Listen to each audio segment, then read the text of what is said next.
Good morning, good morning, good morning. And how are you feeling this bright and powerful morning? It's the Motivator Show. This is where we translate our words into action and where success is ours for the taking. How are you feeling, people? How are you feeling? I'm feeling fantastic. And this is going to be one of those exciting occasions where we remember some of our heroes and heroines. And I trust you find this particular podcast an informative, inspirational experience. And I'm assuring you that it will be. I am assuring you it will be. Because there's aspects of particularly Africans of the diaspora's history that we simply do not discuss. We do not talk about enough.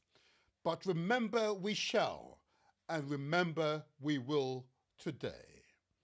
But I'll go straight into today because I'm feeling so excited. Now, first of all, many of you will be aware this particular podcast goes out on many platforms simultaneously once a week. So I'm going to remind you of those platforms before I get into the show proper, just to remind you where you can find us. And I hope that you will share this information with your family, your friends, your networks, and indeed your wider networks. Because why? We need to spread the word and ensure they all know how to find us. I'll put it up on the screen now. There you go. First of all, those of you who are on YouTube already know we are live via YouTube under the Motivator Show banner. We go out live via Facebook under the Motivator Show banner. And of course, we go out live via Mixcloud under the Motivator Show banner. And of course, excerpt will be transmitted later on Instagram and TikTok. And please don't forget to pass on this crucial message to your family, your friends, your networks, and indeed the wider distribution to help the distribution of the knowledge of this show and why it is so vital. We want to get up to, by the end of next strong, he says, that's next year this time, 10,000 YouTube subscribers. So help us to achieve that goal. What are our goals for 2025? There we go. Let's go back live, shall we? And if in doubt, observe the motivator's determination. Yes, we'll go forward. Yes, with vigor and with confidence, we'll go forward. Now then, two more issues for you. Many of you be aware that in our last transmission, we focused on our heritage, our DNA heritage. I want you to extend from me to you and back again to AfricanAncestry.com. Wasn't that a fantastic interview? You know? And what we've got to really appreciate about AfricanAncestry.com is that they're serious. They walk the talk, you know. They've translated words into action. Can it be no higher knowledge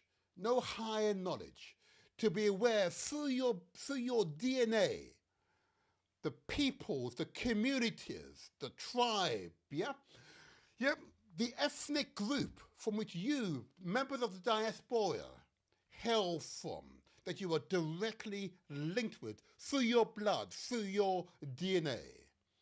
I want to compliment the leaders of AfricanAncestry.com. I want to compliment them, and long may their work continue. And I wish to encourage you, if you're not in doubt, because the whole reason for these podcasts is to inspire you, yeah? You can now establish your direct lineage. If you've been away, like many of us here, for generations from the continent of Africa, to be able to identify your exact lineage, the exact peoples, the exact ethnic group, the exact tribe, the exact region from which your blood, your DNA says you are directly linked to. I am proud of AfricanAncestry.com. I encourage you to seek out your true roots. Because a tree with deep roots is a tree that will remain robust, resilient, determined, and indefeatable. And remember, reparations begins with self.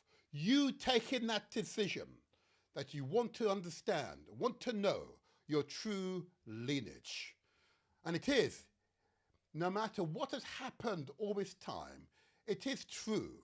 You can establish the truth. And I'm immensely proud. I say again, I'm immensely proud of AfricanAncestry.com.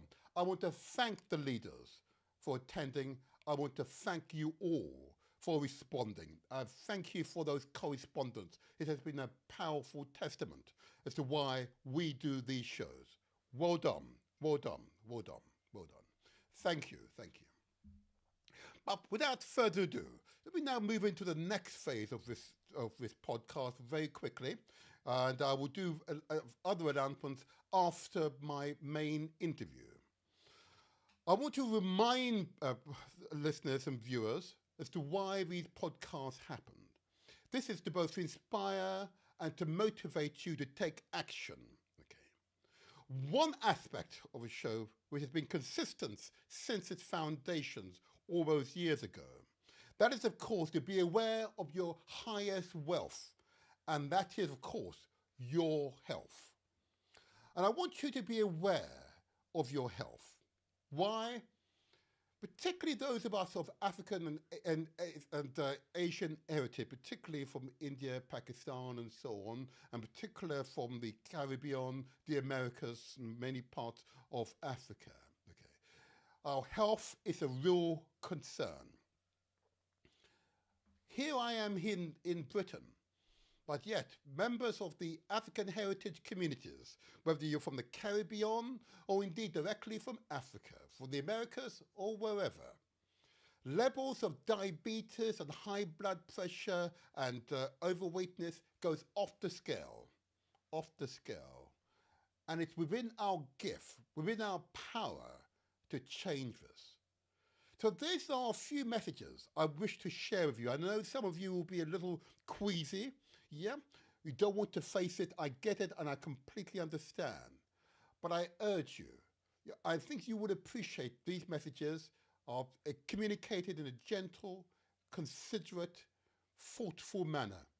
And they enable you to empower yourself to make changes.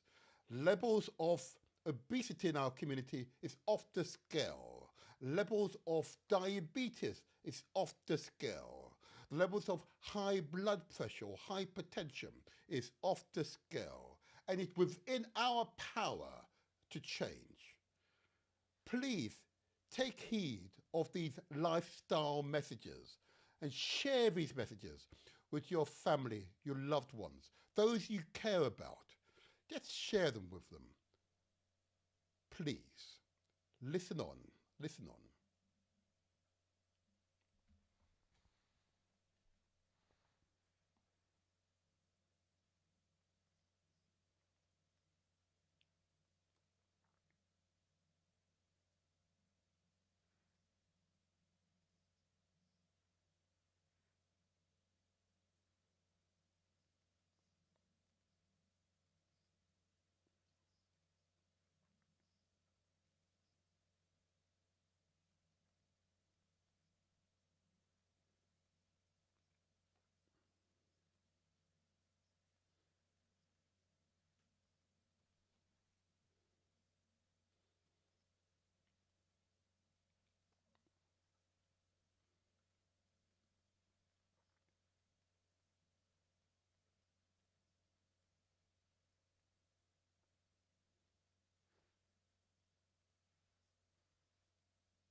pushing up and down with his push-ups. This is exercise. Our bodies need exercise.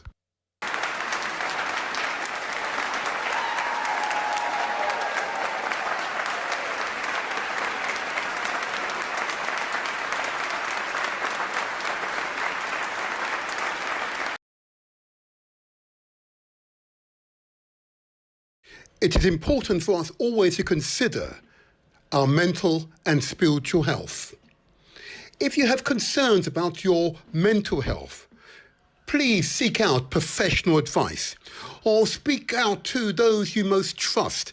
I trust that they will seek out the right advice and support for you. And of course, as human beings, we are truly spiritual entities. It is important to speak to your spiritual advisors.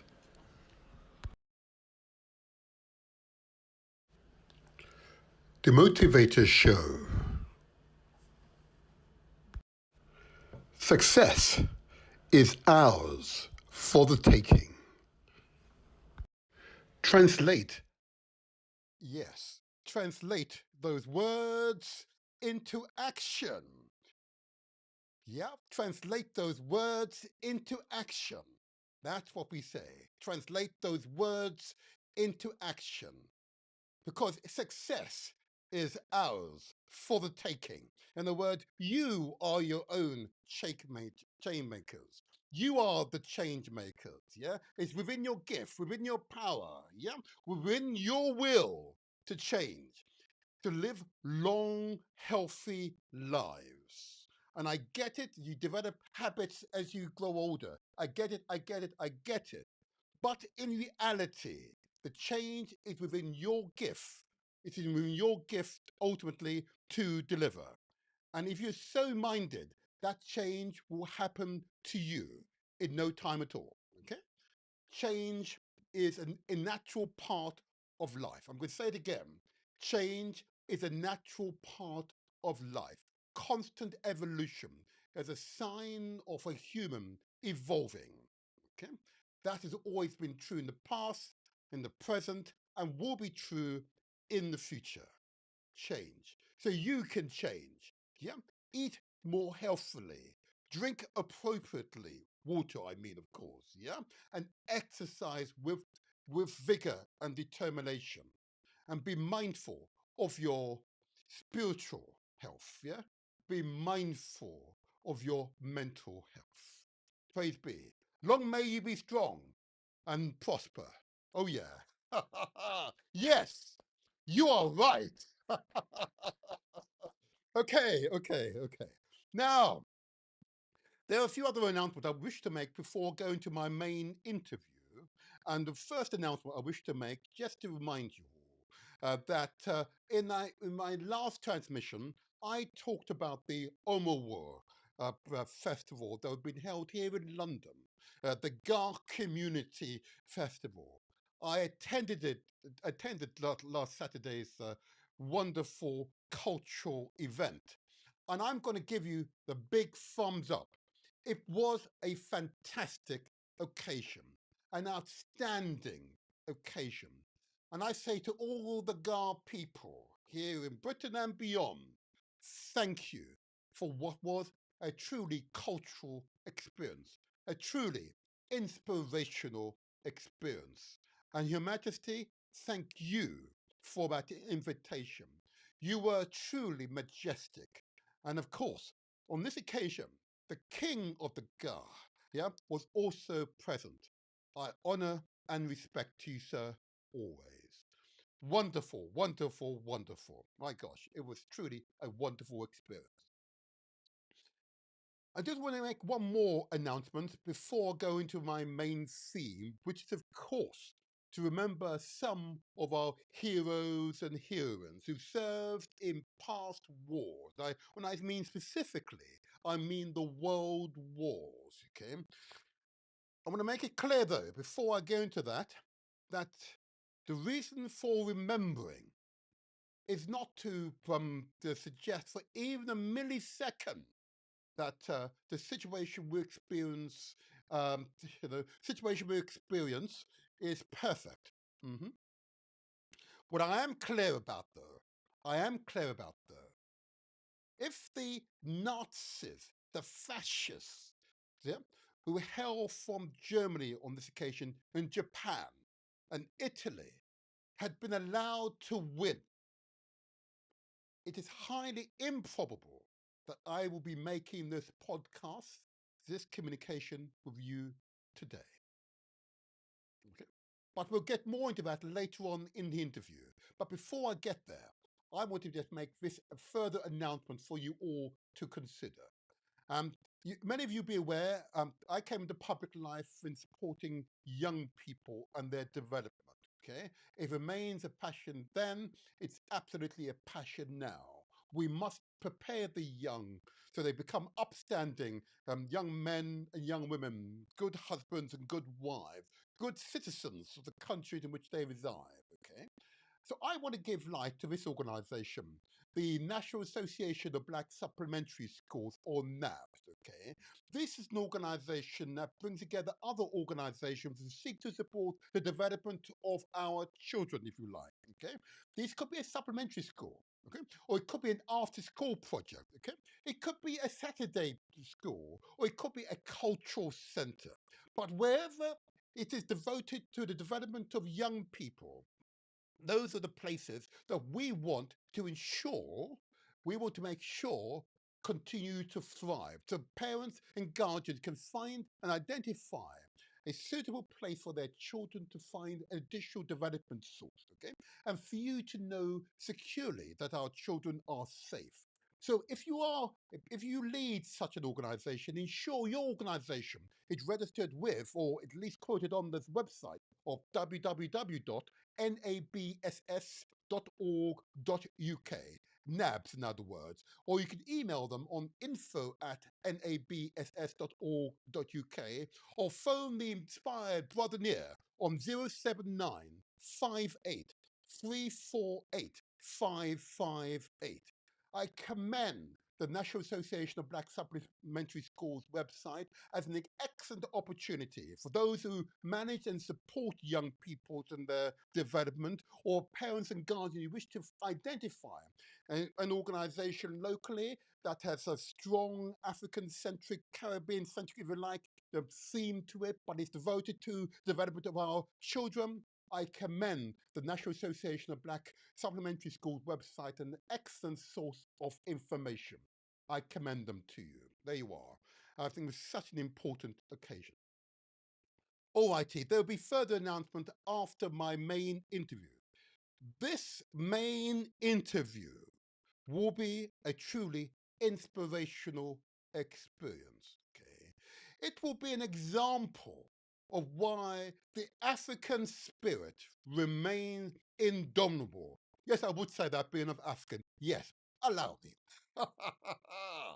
But it is true, though. The Holocaust, the Holocaust that the African peoples have experienced, yeah, has been one that no other peoples have experienced. The experience of chattel in slavery that was deemed by international experts, indeed the UN, as illegal, even at the time. You deny a person liberty. You deny a person their identity. You deny a person any form of freedom, not for a year or 10 years, but the whole of their lives. It is highly likely that that person will be broken at the end of it.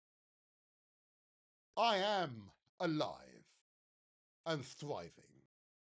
I want to emphasize that. So this interview will focus on the contribution of those very same Africans in world wars, a history that the very same people responsible for enslavement sought to erase from history. It is quite amazing. But I've met some very recently remarkable people from the Caribbean, or West Indies as it was then called, and indeed people of African heritage, if you like. And I was truly inspired. You know, I like being inspired. I was truly inspired by their presence, truly inspired. And you're going to meet one of their number today. And I'll play a few excerpts from the discussions I had with other colleagues yesterday. Okay, watch this space. So I'm going to see if I can bring in my good friend into the main studio. Let's hope the technology works with us today, and let's see if it works. Okay, let's see if I can bring him in, and we'll get this interview underway. I am assuring you, this will be truly an inspirational occasion. But if in doubt, you can complain to me. I don't mind. I don't mind. You can complain to me. But I'm assuring you, this will be an inspirational experience. And it'll be so fantastic that you will want to tell your friends, your families, and others. And if you haven't subscribed to the channel, let me ask you, please subscribe to the channel, huh? Why not do so? I'm assure you it'd be worthwhile. Let me put up on the screen. Subscribe or press the bell notification just so that your family and friends, your network, you can share these positive messages with them. I'm going to bring him in, and I'm assuring you, you'll be impressed. Yeah, let's see if I can bring him in. There we go. Let's see if we can do this now. Oh, it worked first time. Good morning. Can you hear us? Good morning, sir. I hope I Oh, can live up to the build up that you set up for me. I am assuring you, you just relax. You have no idea how impressive after yesterday that the impression you've made upon my person. Oh yeah, I'm not easily impressed. I've met many impressive people, but the the audience will appreciate my words very soon. So good morning to you, Zach. In fact, I know you. Can I, before I begin, Zach, can I just ask you just to introduce yourself? Just say your name, the organization you come from, and you may just want to reference your a quick excerpt from your military career, the rank that you held, and so on. Please, just introduce yourself. Go ahead. Go ahead. Good morning, listeners. My name is Zach Robinson. I am 17 January. I was born in 70. Jamaica. Oh my gosh, well done. Look at that. I You came do here not look in. 70, that's for sure. Oh, Come you're on, so please kind. keep talking. You can be my PR person. Oh. I came here in the 60s. I was born in Jamaica, Mhm, in Westmoreland. I came here in the 60s. mhm, Um, After leaving school, I joined the British Army mhm, Infantry Regiment, and I left as a corporal and did other things after that. mhm. And I'm sure we'll go into it Okay. in our conversation. Thank you. Thank you. Now that's it. You see, it's very, very modest. Let me tell you, listeners.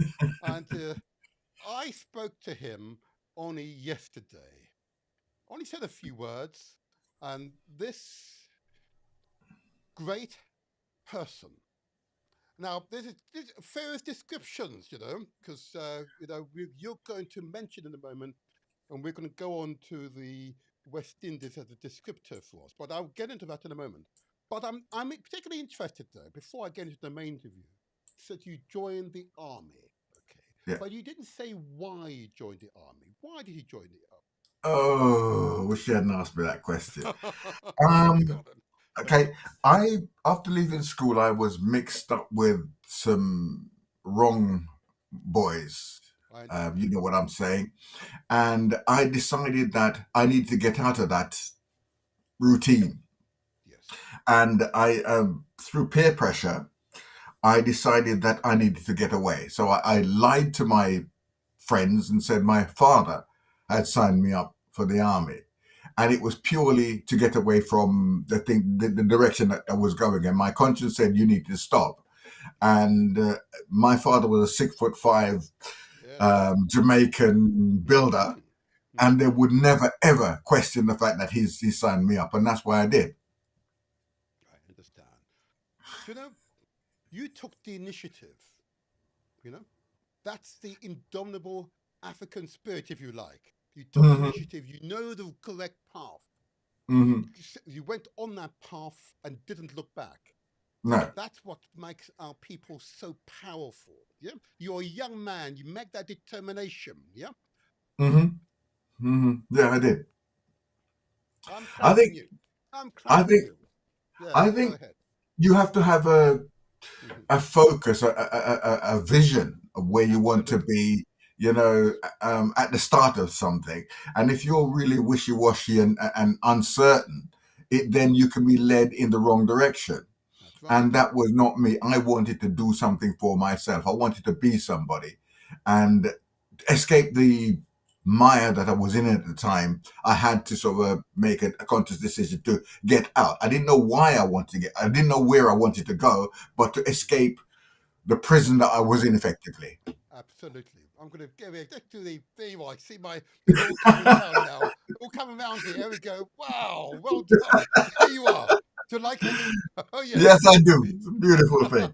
Acknowledgement. A public acknowledgement. Well Yeah. done. Well done. So you entered the army. Okay. Hmm. It's always interesting. As I reminded you yesterday, that enjoy my youth. I'm not going to say I had I was in the wrong company. Just that I found many of my friends not particularly exciting or interesting. What Hmm. I mean by that, that they only wanted to play on the street or the local park. I didn't want to Hmm. do any adventures, and really Hmm. develop themselves. And Hmm. as a young boy, so I Hmm. joined the Cubs because I was told they can go camping and you can learn all these skills and you get all these credits. Those remember the badges? I don't know if you were a Yes, cub. of course, Yeah, of course, of course, yes. yeah. And I loved it. I recall Silly is much older than me now. Name's Michael.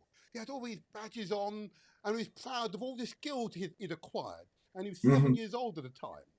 Hmm. He was a high achiever even at seven. Hmm. I don't know where he is Hmm. now. If he Hmm. was in the army, he'd be a general by now. I will tell you. And I wanted to be like him because he was Right. making something of himself at 7 years old. He was Yeah. Mhm. studious. He was a studious studier. Yeah. Highly focused. Yeah. Intuitively, just like you, I knew that Mm-hmm. was right. I joined the Mm-hmm. Cubs, and oh my gosh, like him, I reasonably excelled. Let's put it that way. I excelled. I excelled. Mm-hmm. I really Mm-hmm. enjoyed that experience. We did so much mountain climbing, camping. Oh my gosh, I learned how to do the knots. Yeah, I did Yes, yes, survival yes, yes. training. We did all of that. We had to go Uh-huh. through mud and survive and come out the other way. Oh, you remember all that assault course and stuff. Oh, it was fantastic. I loved it. I loved it. I also joined, of course, the Cubs and the Scouts, of course, for the older boys. I enjoyed that. But I did Mm-hmm. dabble. I did dabble with the Sea Cadets. I did the Sea Cadets just to dabble to see what I'd like. I did the Boy Yeah. Brigade because of the instruments. You know the instruments, Mm-hmm. yeah. I Mm-hmm. love the Yeah. instruments. I was a bugle player. I can play the bugle quite well Wow. now. There you are. Yeah. Yeah. uh, it was truly because they were activities designed particularly for us boys to develop ourselves and remain Right. focused. Yep. And it taught us discipline. Yep. Enough word. Go ahead. The thing is, though, in those days, there were, let's say, escape routes for people of color. It's just that Yes. whether it's mental restrictions or whatever, we chose some of the other easier Yeah. options, Yeah. and that led us into a path or down a route that was not healthy for later life, if you like. Understood. Understood. Let me. So I've alluded to skills I acquired during Yeah, my early youth. Okay, yeah, and yeah. I just for the benefit of the audience. No, I didn't eventually join the armed forces. So Hmm. I was secreted away into the city of London. I may come into another type, but this interview is not about me. I want to come back to Zach. I want to come back to Zach. Okay, so Hmm. you tell us. Just share with us that you entered the army. Yeah. Can you first of all just tell us what skills or mechanical, technical skills have you acquired whilst being in the armed forces, the army? What skills have you Okay. acquired? Um,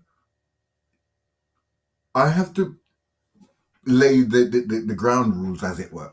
Mhm. I joined an infantry regiment, Yes. And in those days, the old Soviet Union, the old Russia, was alive and very much kicking.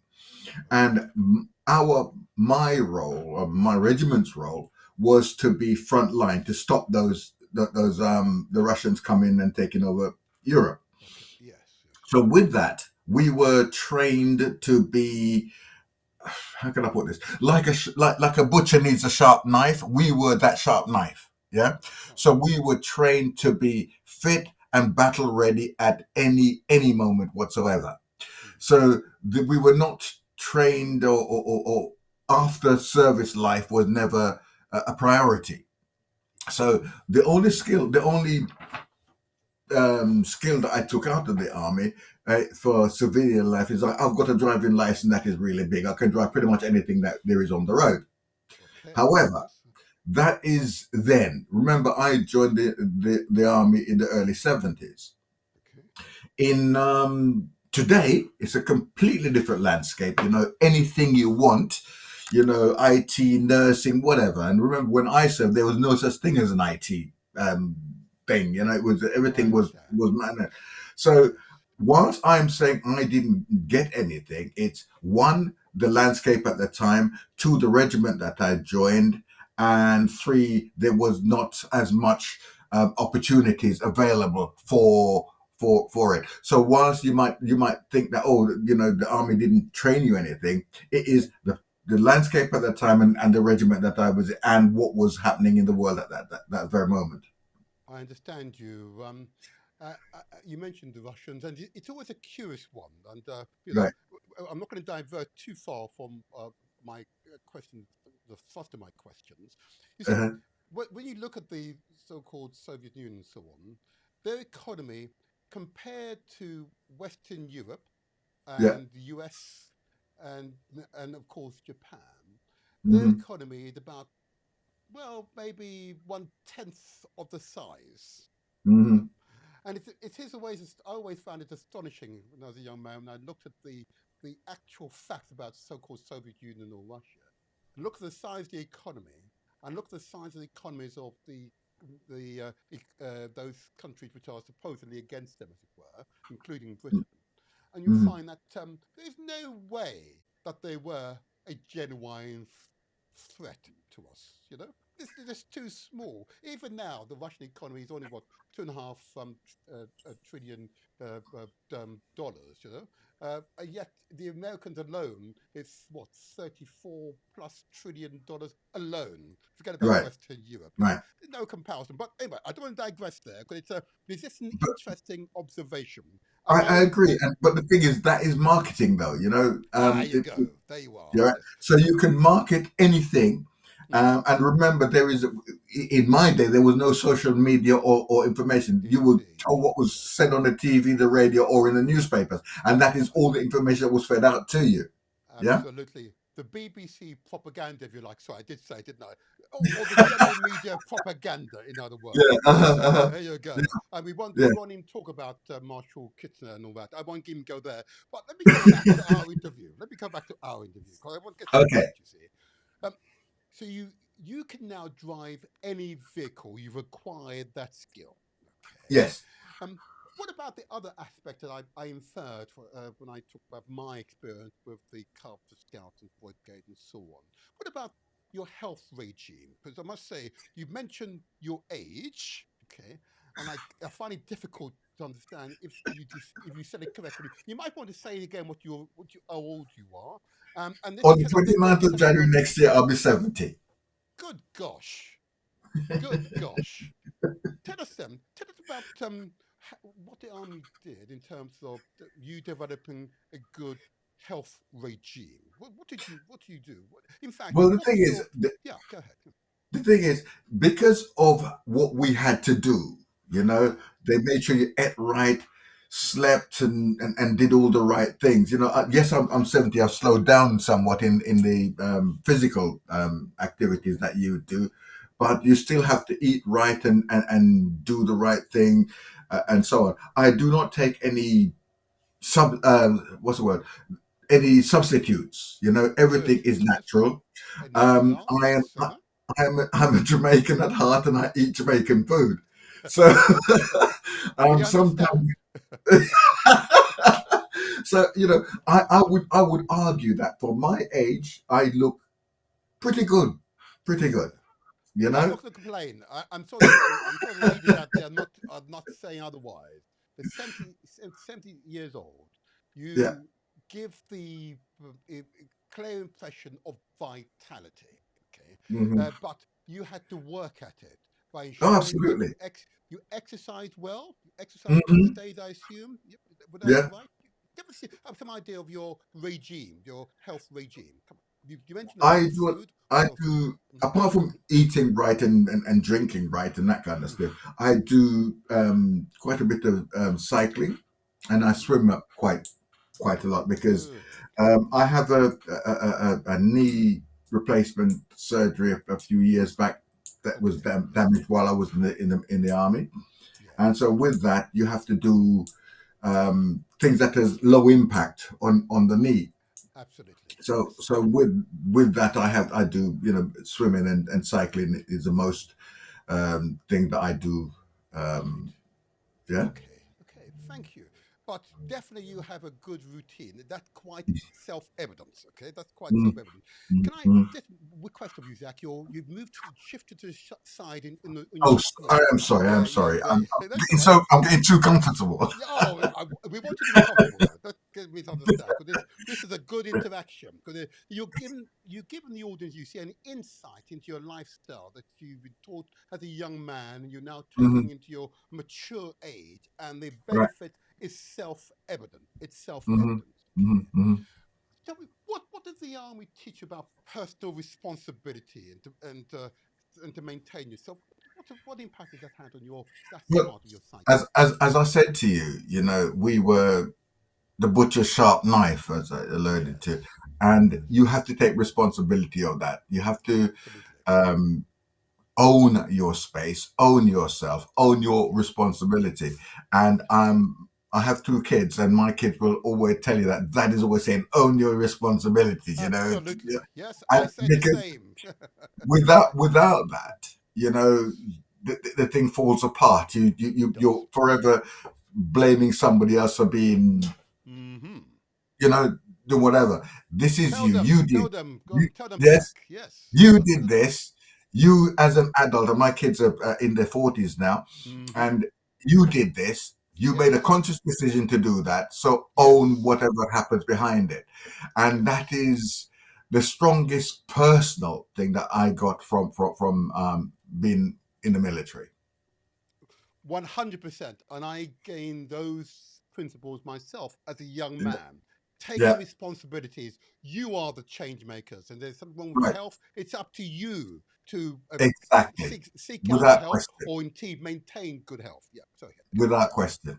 Absolutely. And that's why it's easy to really relate to you. You're not blaming other Hmm. people. You're taking Hmm. control of your health Hmm. and well-being, Hmm. both your Hmm. physical health, your Yeah, mental health, and indeed your spiritual health. Yep. Well done. absolutely. Well done. Well done. Now then, so now we're taking responsibility because we are and you are change makers. Let me definitely move on to the interview. Now, that's set the scene. That's the impact that the army, the military life has had on your life. Yeah.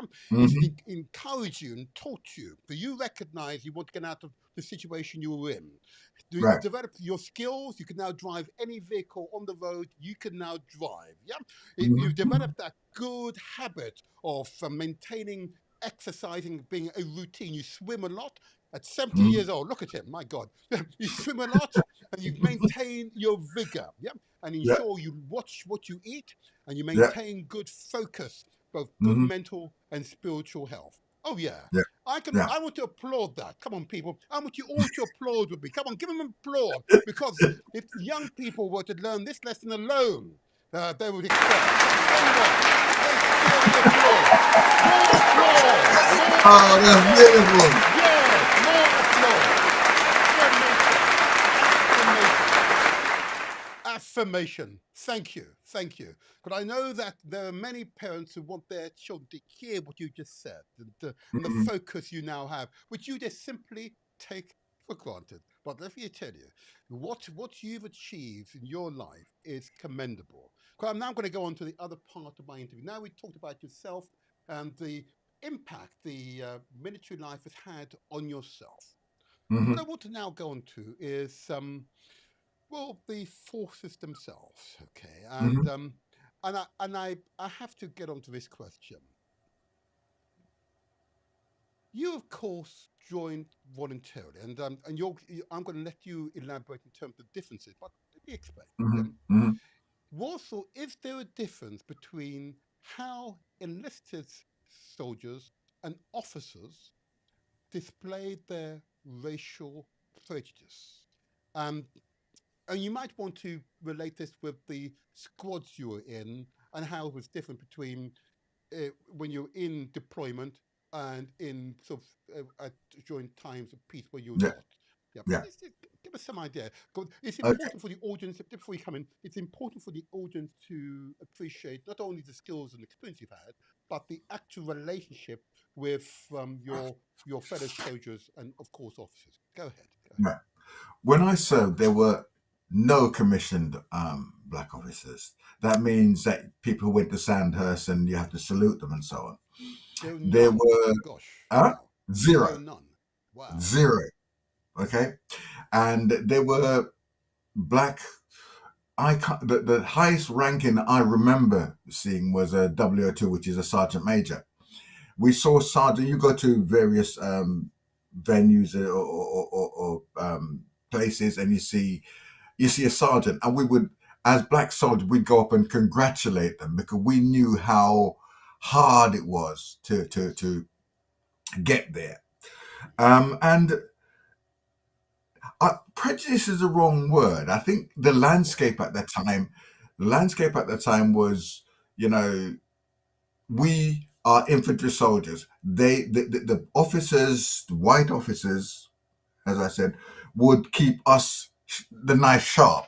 And as long as you were good at being a soldier, you Right. were left alone. The thing is that there was very little opportunity for promotion.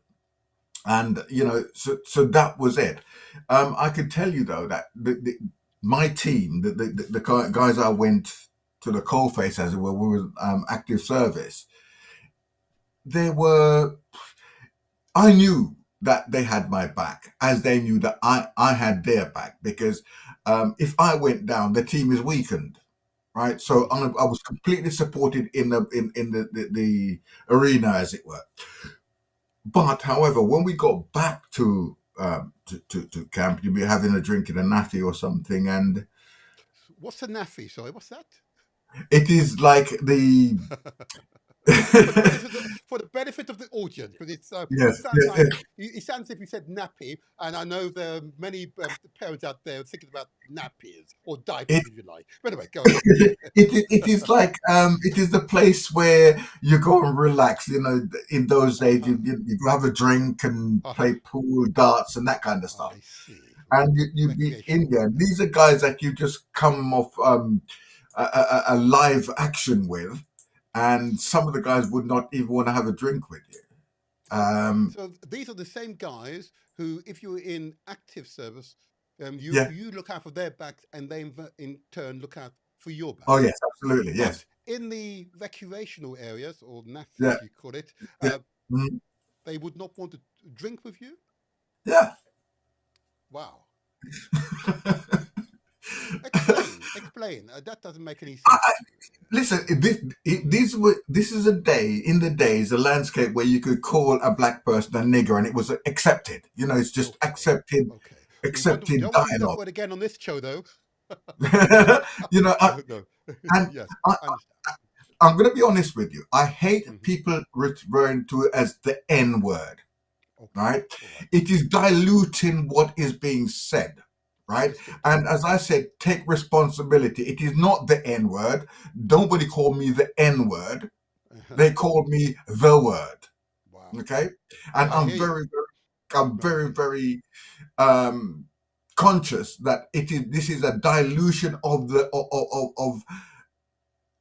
what we feel. You know, Yes, I understand. I and I understand. that to me is wrong. It's another term of like when George Floyd died and people were saying Black Lives Matter, they were saying it was political because the reality is that they were doing the wrong things. Please do not allow these things to happen. As I said, take Hmm. responsibility. And this is Absolutely. my responsibility. And I'll say it in front of the king if it comes to it. Right? And Absolutely. I will use that word in front of Yes. the king because it Yes. is wrong. It Please is wrong. understand that. It is Yeah? wrong. We agree. It is wrong. Wow. I'm sorry to get on No, my I like it. This is you, and that's what yes, makes you indomitable, resilient, yet right. determined. It's You men know? like you, and indeed women, have that personality trait. Right. You are the ones that ensured that we were able to survive the Ma'afa, yeah? Mm-hmm. The great disaster. It's that determination when you're clear when something is wrong to say Mm-hmm. to you speak truth to power. Continue, sir. Mm-hmm. We're listening to you. Yes. We're listening to I, you. you know, I have put my life on the line There you to are. serve, Yes. right? Yes. And when you dilute what I am saying, what I stand for, Hmm. that to me is wrong. Understood. Yeah. Understood. So, Okay. you know, I've simply got a little technical problem. The YouTube algorithms don't like such words, and it's therefore. All right. But anyway. people get used to it, right? Okay. And Okay. stand with me and do not use the N word. So Oh, I like you. Go on, the Zach. N word, right? Right? It Yes, is you're right. it. Go on. Let us bring it back, Hmm. right? I came here in the early '60s, and it Hmm. was not the landscape that we had now, Yeah, right? I know. I know. Yeah. And I lived through it. I lived everything through we it. do is diluted to make people feel better, right? This is not about how do I feel.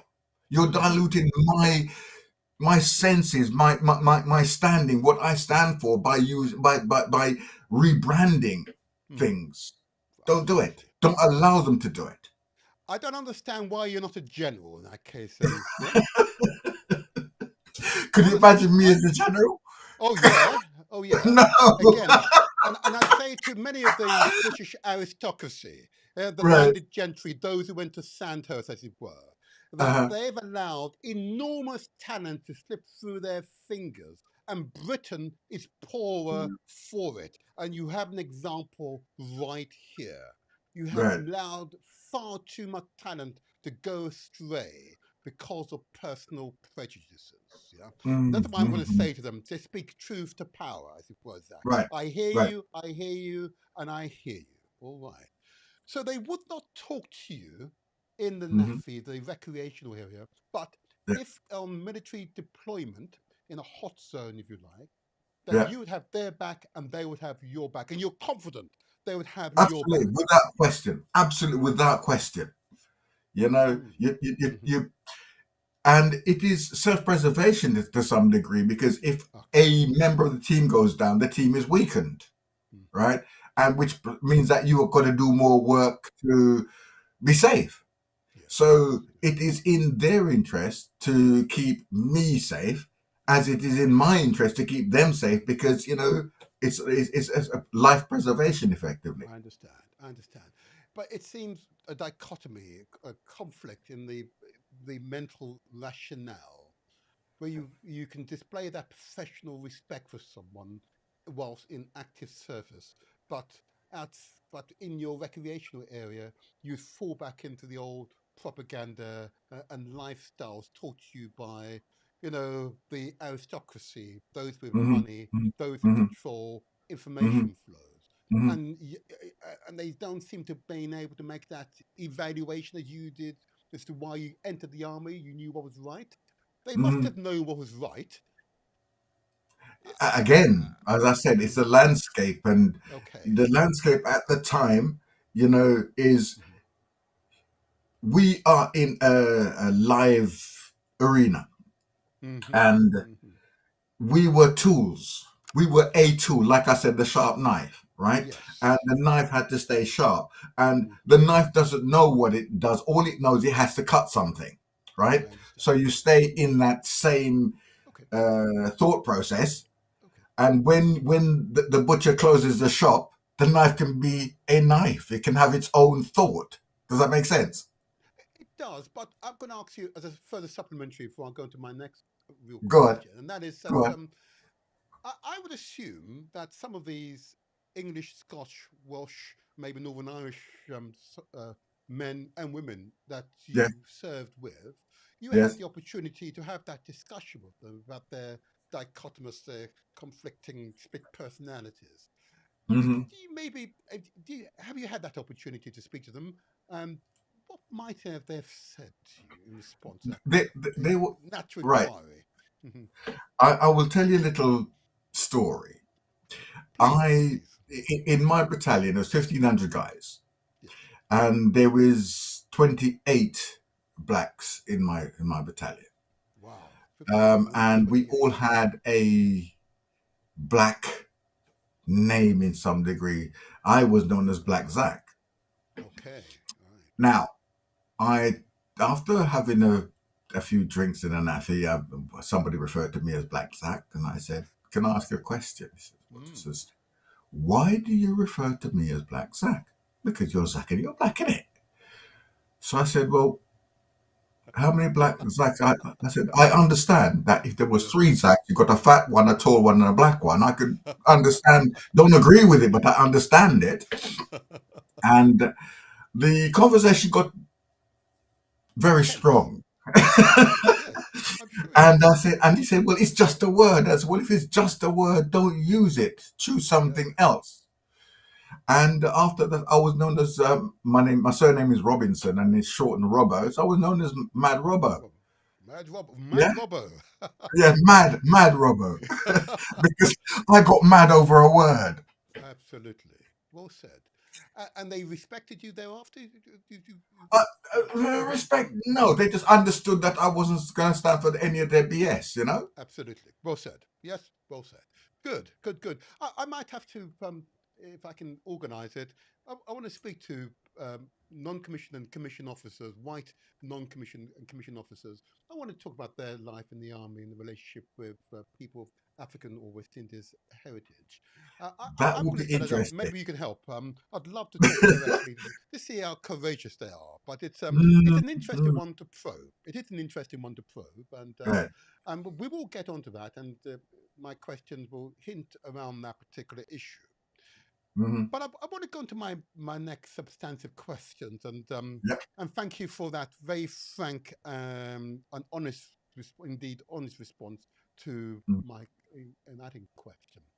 Now, describe why a person of African or Caribbean or West Indies descent would volunteer to fight the Nazis in the First or indeed Second World War in Europe, or indeed the Far East of Japan, Yeah. thousands of miles from their home. Yep, with all Wow. the disadvantages and all the forces against us. Why do you think our forebears volunteered nevertheless? Hmm. Wow. Wow. Excuse me. Mm. I believe Mm-hmm. that they were heroes, absolute heroes. Consider this: Mm-hmm. you answer the call to the mother country, England, Mm-hmm. and England are in trouble and they need help. And that is factual. That's why they Yes, asked us to come. understood. Asked us to Yes. come. Uh-huh. And you are early 20s, mid 20s, late 20s, having a sunlight, a life in the sun under a palm tree, sipping rum and coke or whatever. Woo! And You've really and they given it say up, to huh? you, and they say to you, come to Europe, come to The Europe, the cold Europe, cold Europe. cold Europe, Yeah, right? yeah. Uh-huh. And fight for the mother country.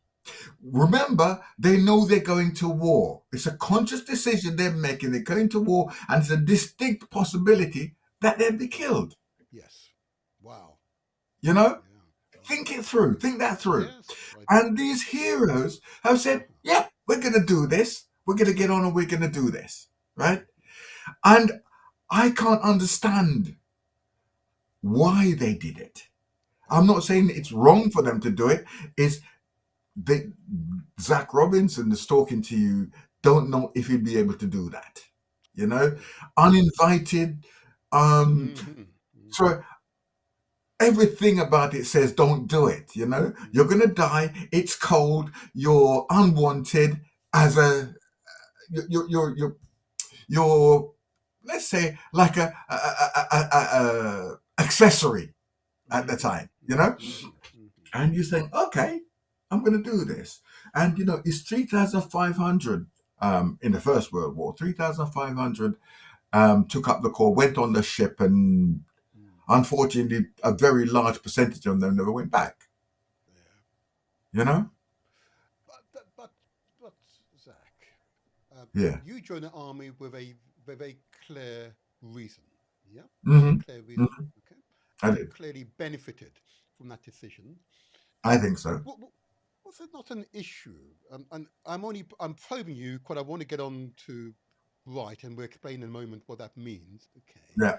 because of course you're exposed and you had the opportunity to meet veterans who are Yeah. still alive hmm today who hmm served in the First World War, okay, hmm and hmm indeed the Second World War.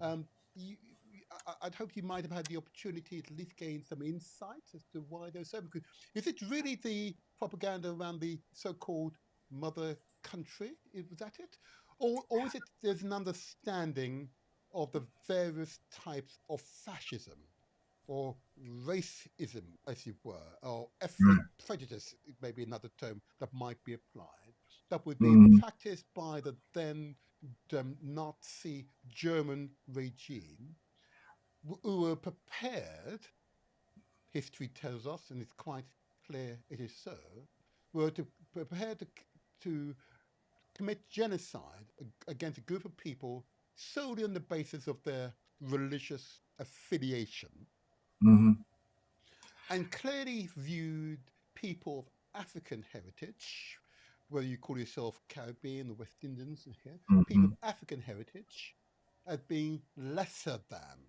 not dissimilar to the fascists in the United States of America, who viewed our cousins there as not a whole person, whole human hmm being, to hmm justify their barbaric behavior. We're not making that distinction that whilst the British, the French, yeah, the Spanish, it practiced a form of fascism that you deplored, that the fascism practiced by the Nazis of Germany and Italy and Japan could have could have resulted in part of the human family, our species, being eradicated because it hmm demonstrated that they were prepared to commit genocide against people who looked just like them but simply hmm had a different religious affiliation. Were they hmm not making that determination is the lesser of the two evils, I wondered. I'm only making Okay. that deduction. Hmm. I let me say this. Okay. It is again marketing, right? Indeed. Indeed. And I think if when they got here or got to Europe, they realized that this is my perception, right? I'm not saying Okay. it is, I understand. this is my perception. They got here, live in the sunshine, the palm trees and the rum and so on and so forth. And they got here and they got not what they expected. Let's just put it that way. All right. And I think they would have said, "Oh my God, we made a mistake." All But right. they're now in the arena of war, and you have to do what you have to do to Yes. get Which home. is right. Yes. The focus now is to stay alive because we're now in hell. And whilst I'm not saying that the Nazis were right, wrong, or indifferent, it is the marketing that brought them here to Indeed. help. And they use term like the mother country. What mother country? Mother country is Africa. Africa. We're Africans. Absolutely. Okay, Yes. so that is a rebranding of the system to get the people to buy into the hype. Indeed. Yeah. Indeed. Okay. Okay. Interesting. And if I can have the privilege to if I can, I know they're all very all elderly now, frail. Mhm. To speak to a veteran from that time, if I can find one who's alive still. There is no First World War veterans alive today. Okay. Second World War, there's a very few. Um, in I know we're going to talk about Bright in a minute, but Hmm. there was one. There was two that was with our group. One unfortunately died earlier this year, and on his 100th birthday, we had a memorial service for him. And I'll go into that as we Okay. continue our Thank you. conversation. Thank you. Thank you. All righty. If missed the opportunity, I can only hope that there are recordings of such Mm, heroes, indeed heroine women, uh, mhm, who can at least share some of their stories. And I just personally regret that I hadn't had this idea of these types of communications to record their life stories. mhm, And you see, one of the reasons why I wanted to do this interview, the chair writer that I'll talk to later on, talks mhm, about recontrolling this narrative. mhm, But let me move on though. Okay, so we give us at least some insight into the motivation of our forebears who became part of the European military arena. Okay, traveled mhm. from the warm country to this awful cold place to Yeah. fight against the fascists. Okay, Mhm, that's one aspect. But what I was shocked by, and it only became apparent to me in the past, 10, 15 years. So, why do you think that what was then called the old Imperial War Graves Commission, omitted the fallen heroes and heroines of mhm, African, indeed, or mhm, Caribbean or West Indian descent or Asian mhm, heritages from the mhm. early public memorials? Okay. You know, here in London, in fact, here in London, they had a number of memorials. They had the names of each of the serving soldiers quoted, Right. but none of those soldiers came from Africa, the Caribbean, the West Indies. Okay. Yeah. Well, it was a conscious decision made by the powers that be at the time to Wow. ignore. Conscious, Con- uh, conscious. Listen, if you miss one person's name out of a list, then yeah, it's okay. But 3,500 guys out of this cannot be a mistake, right? So it was a conscious decision made by this. So imagine you've come from the Caribbean Hmm. under the palm tree drinking your rum. You've gone through Yes. the war. You survived, Yes. yeah. And there's no parade. There's no recognition. There's no thank you. There's zero, Wow. right? Zero, Oh. right? So that is saying that it is not a mistake. It's not like they missed Zach Robinson's name off the list. Hmm. Yeah, Hmm. it is conscious. That was a conscious decision, excuse me, to do that. And that's why I'm saying that when they came here, they realized they made a mistake. This is just my perception of the situation, because the mother country has called them and they've turned up, and oh my God, this is not what we expect. That's not what we expected. This is not what we signed up for. Hmm. But nevertheless, it is what it is. Now you have Yes. to survive. You've survived, you've gone through it. We've won the war for Allied forces, and there Yes. is absolutely zero recognition. Wow. How do you think they felt? How do you think? You've not been in the arena war, but Hmm. the reality is when you come out, you're all in one piece and there's no holes in you. You're happy, and you've done well. Europe is now safe. And no, pray we don't need you, mate. Thank you. Goodbye. Wow. I'm almost speechless. Deliberate. What do you think would be the okay? I acknowledge the response, but what what do they believe they were achieving by omitting these heroes and heroines who came to who fought with the Allies against the German fascist regime, the Italian fascist regime. I can't remember who said it, but it was said that we can't have blacks killing whites on the battlefield, and it's okay to kill a black, but it's not okay for a black to kill a white on the battlefield. Wow. And unfortunately, that was some of the stance took by the generals and the hierarchy in the military in Europe. And that's why I'm saying they came here and they didn't. It's not what they signed up for when they got here. Yeah. Okay. Thank you. No, no, thank you for your responses. It is it's not one I can make a joke about. It's insidious. It's a type of behavior which I'm finding difficult to compute.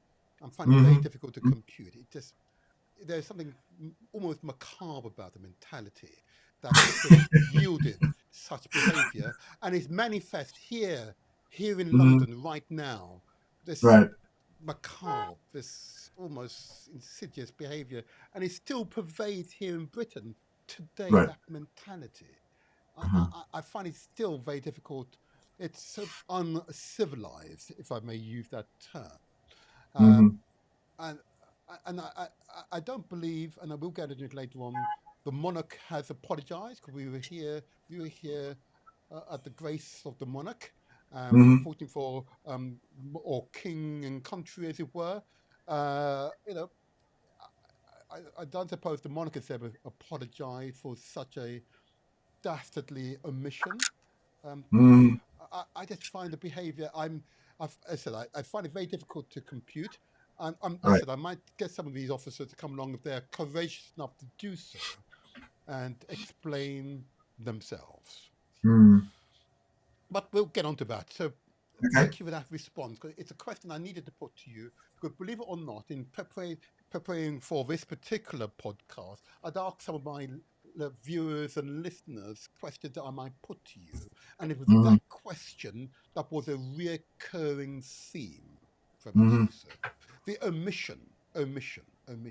Why omit when they fought valiantly alongside their brothers and sisters? Yeah, Hmm. Hmm. it just makes it beyond explanation. And the fact we're having difficulty comprehending, digesting it, implies there's something innate in our genes that, despite the horrors that our ancestors have experienced, we're still Hmm. prepared and we're still able to make that distinction between one person and another, and Hmm. thereby live a truthful life. But anyway, let me move on. Let me move on because it's that question remains unanswered, understandably, but it's one Hmm. that I need to focus on later on. Okay, let me move on now. So, what I want to get on to now is the organisation to which you are vice chair. Now, Right. I've used the term bright, okay, which sounds as if it's bright, I'm referring to the light, as it were. Okay. But can I just ask you to explain what we mean by that acronym, and when Right. was BRIGHT, and you'll explain what BRIGHT stands for in a moment, formed and why? Go ahead. Yeah. Right. BRIGHT is an acronym for British West Indian Regiment Heritage Trust, Okay. and we were formed officially about 3 years ago. Okay. And it is to be the voice of soldiers, past, present, and future. Okay. Right. It is. It started off with us realizing that these heroes from the First World War were ignored, no parade, and all that kind of stuff. And I was talking to my regimental association, one of the guys I served with on the first time we went out, and we were walking around, and he said, "Zach, do you know something?" I said, "What?" He says, "I have been here 3 times on official duty as an association vice chair, and He said, I never knew black people were buried here. And he's gone there, and so Mhm. it says that they are redacted out of history, ignored. Can you imagine? And that's so we started to be their voice. And so that's where it started. And we're now 3 years in. And I've got a great team. Our chair and one of our directors. In fact, effectively, there's three of us who are the driving force behind Bright. Yes. And we we are doing things that is unimaginable for Mhm. we're 3 years old. Mhm. First year, year one, Kumbaya. In the Mhm. 60s, there was a girl called, oh, can't think of her name now, sang the word Kumbaya. Joan Baez, Joan Baez. Oh yes, I know. Right. Joan. Yes, And yes, she sang this Kumbaya thing. yes, And yes. it was frowned upon in those days. And I couldn't understand why it was so anti thing. And of course, as you get older and hopefully a little bit wiser, you found out what it is. So we come by us, come by here, Uh-huh. inviting us Yes, to come and visit us. So yes. we decided to adopt that mantra, and Mhm. we went out to France, um, and then it went so well that we decided to continue. And then because I, after leaving the army, Forgive me, Zach. Can I just ask yeah, you? You said you went to France. Where in France did you go, and what did you do there? it up, and we laid some wreaths there. It Uh-huh. started off with It's a us, war of myself, Wreath, right? myself, Uh-huh. Sue, and Paul, and probably another, driving over there and laying a wreath. And then Again, we did. if I may, just for the benefit of the audience, I know who these people are. So Paul, Paul is our Paul. chair, Okay. and Sue is one of our is the other director, I see. main Right. director Okay. of Bright. So we decided we're going to go out and lay the wreath. Mhm. And it started off with we just drive over, the four of us, and lay a wreath and say some words and so on. And then we got some more interest, and well, let's get a minibus. And oh, let's get two minibuses. Eventually, a 60-seater coach went Oh over. wow! People want to go with you, right? People wanted to go with us because we're Yes. saying and doing the right thing. And when you start Absolutely. researching, and I was busy in my own little world getting on with life and didn't know these things. So this happened and it came back, and then we said, oh, wow, that went well. So last year we went out and we did a 3 day in Belgium in Ypres. Uh-huh. Yes. And we, again, we went to Menin Gates, where at a particular time each evening, I think it's 7 o'clock from memory, they have a, a service, and they play Reveille Last Post, and it's usually done by a bugle, Hmm. and we did it with steel pan. Oh, good. Oh Good. my lord! Yeah. Oh my lord!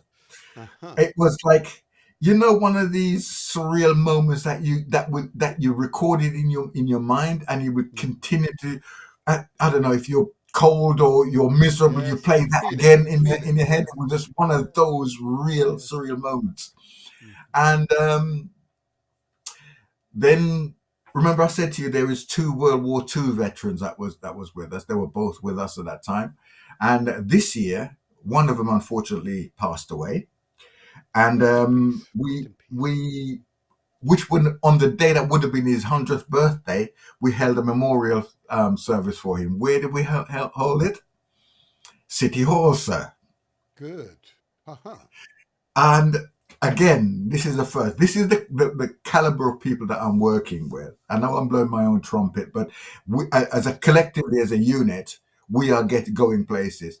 And um, it's the first time, and possibly the only time, the Jamaican flag has flown over City Hall. Oh, right. Okay. Okay. So these are the people we're dealing with. The reality is that people will bulk and argue what we're doing, but the reality is it is factual. Yes. Yeah. Yes. Thank you. And Thank you. yeah. So if you research it, you Google it and ask these questions, and you think, oh my God, that is actually true. Mhm. Right. And because it's been erased, redacted out of history, people don't realize. Remember, I said to you, I came from Jamaica. Mhm. I did some of my schooling, my early schooling in Jamaica, and I did the rest here. And you hear about Wellington, you hear about Scott, you hear about Churchill and Yes. Columbus and all these kind of Yes. things, Yes. and all of them, none of them look like me. That's right. But there are heroes who look like me, and Absolutely. we're Well never said. told about that. Well said. Yes. Well said. Yeah, And if I may, Zach, your yeah. chairman, Paul Chambers. Paul Chambers, yes, Yes. Um, again, what struck me when I began the research to prepare for this particular show yes, is I saw his image holding a yes. lantern, holding a lantern. Ah, Yep. And he laughed. And he says, it's up to us to yeah, keep their stories alive. right. Powerful statement. And I was That drawn to him once I read that and said, wow, what a true right. African man that One is. of our main sponsors is the Royal British Legion. Mhm. And the Royal British Legion did a piece on us, and Paul being our chair, excuse me, had was invited to say a few words, and that's him holding Mary our lantern. Now the lantern is there is, I don't know if you know, but there are light in the darkest hour, and there is, I think, 7 lanterns. There's the Air Force have got one, the Navy has got one, the Army has got one, and there's other organizations have got and we have one, and we are the only one that has a lantern that is got a female name. All the other got Jack and all this kind of stuff, and ours is called Mary after Mary Seacole, Okay. who was a nurse in the First World War, as you know. Right. And Mhm. so all these kind of things we are doing, recognizing and underpinning the efforts and of the people who gone before us. Mhm. So there it is. And um, going back to Brighton, getting back onto you, I know I strayed a Yes. little bit, It's is okay. It's okay. this year, after the memorial for Mr. Flanagan, we, sorry, last year, Mhm. oh yeah, there you go. Oh, but go on. last Keep year, going. last year when we went to Ypres, myself, Paul were walking around, and they said there was this church um, that held St George's Church, who really just was built. I think it's in 1920 ish, just after the First World War was ended, and it is to commemorate all the battalions that served in the First World War. Yes. So we went there and had a look around, and we said, "Well, where's the British West Indies?" There's the cap badges and plaques and all these kind of stuff of all the regiments, some of the schools like Harrow and all these kind of things that served and so on. And there was not mention of the British West Indies Regiment at all, just Wow. ignored. Wow. And Still, again, we're in the 20th century, 21st century. right, Still we lost ignorance. just one regiment lost 1,500 guys, Oh, look at that. right? And Look at it that. was not mentioned. So anyway, Paul, being the leader that he was, said we need to fix this. Indeed. Yes. And I thought we're going to climb Mount Everest. That was my first impression when he said it. That this is a Mount Everest job. And great news is that the 5th of October last month, we Right. had our plaque um, put in St George's Church, and you know,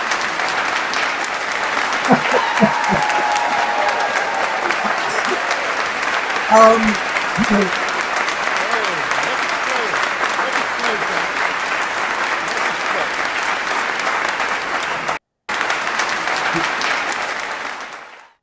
Oh It yeah, was I needed to, if I may, Zach, I needed that affirmation because there are children, young people who are hearing your testimony.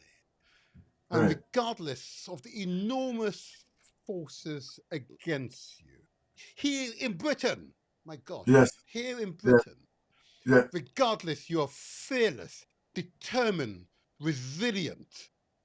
You've ensured that our memory, their memory, is immortalized in a plaque in that church. So as other young people come by, they can see the name of Hmm. those who served. Not some, but all of those Right, who served. right. Thank you, Jack. Thank you, Zach. It is. Thank you, Paul. I, Thank you, Sue.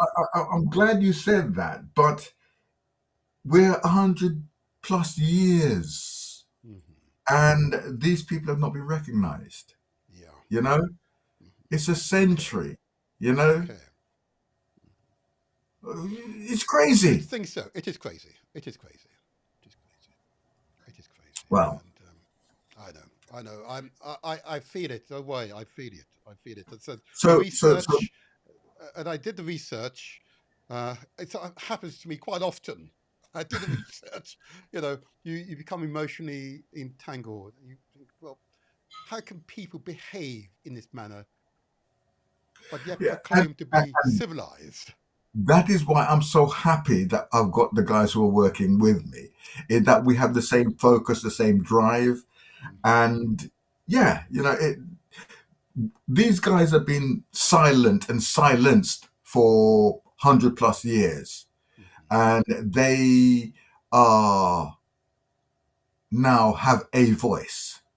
Okay, now it might not be that, oh, I don't know, Fred Smith or whatever thought this way. As a collective, we were there. We answered the call, Hmm. and we did our duty, and we died, or some of us died, and recognized that we had a part to play in Europe being what the Europe is today. Yes. And that Well said. is Well important said. to say. In other words, all the propaganda that suggested the people of African heritage were not involved in the world wars is simply a lie. Yeah, said by very upstanding, intelligent sounding people who simply lied. They simply lied. Okay. When I started this, I started doing the thing with Bright. I started researching because you hear these words in the white noise of life. And there was somebody said to me there was a battalion that got wiped out after the First World War, and I can't remember. In my head, it's the Sudan. But, it is what it is. But there was a regiment that was formed. Let's say the Sudan. That might be incorrect, but it was an African regiment who fought under the French flag. Okay. Yes. And they Yes. came here in the First World War, did the business, took heavy casualties, and in the war, the officers went to the French government and said, "Look, Yes. Mhm. we've done our bit. Can we get paid now so we can get back to our homeland?" And they Gosh. said, "Oh yes, of course you can. Meet us at a football field." And they said what the football field was, Oh, and dear me. all of that escapes me. But they Mhm. meet us at this football field, and you'll get paid.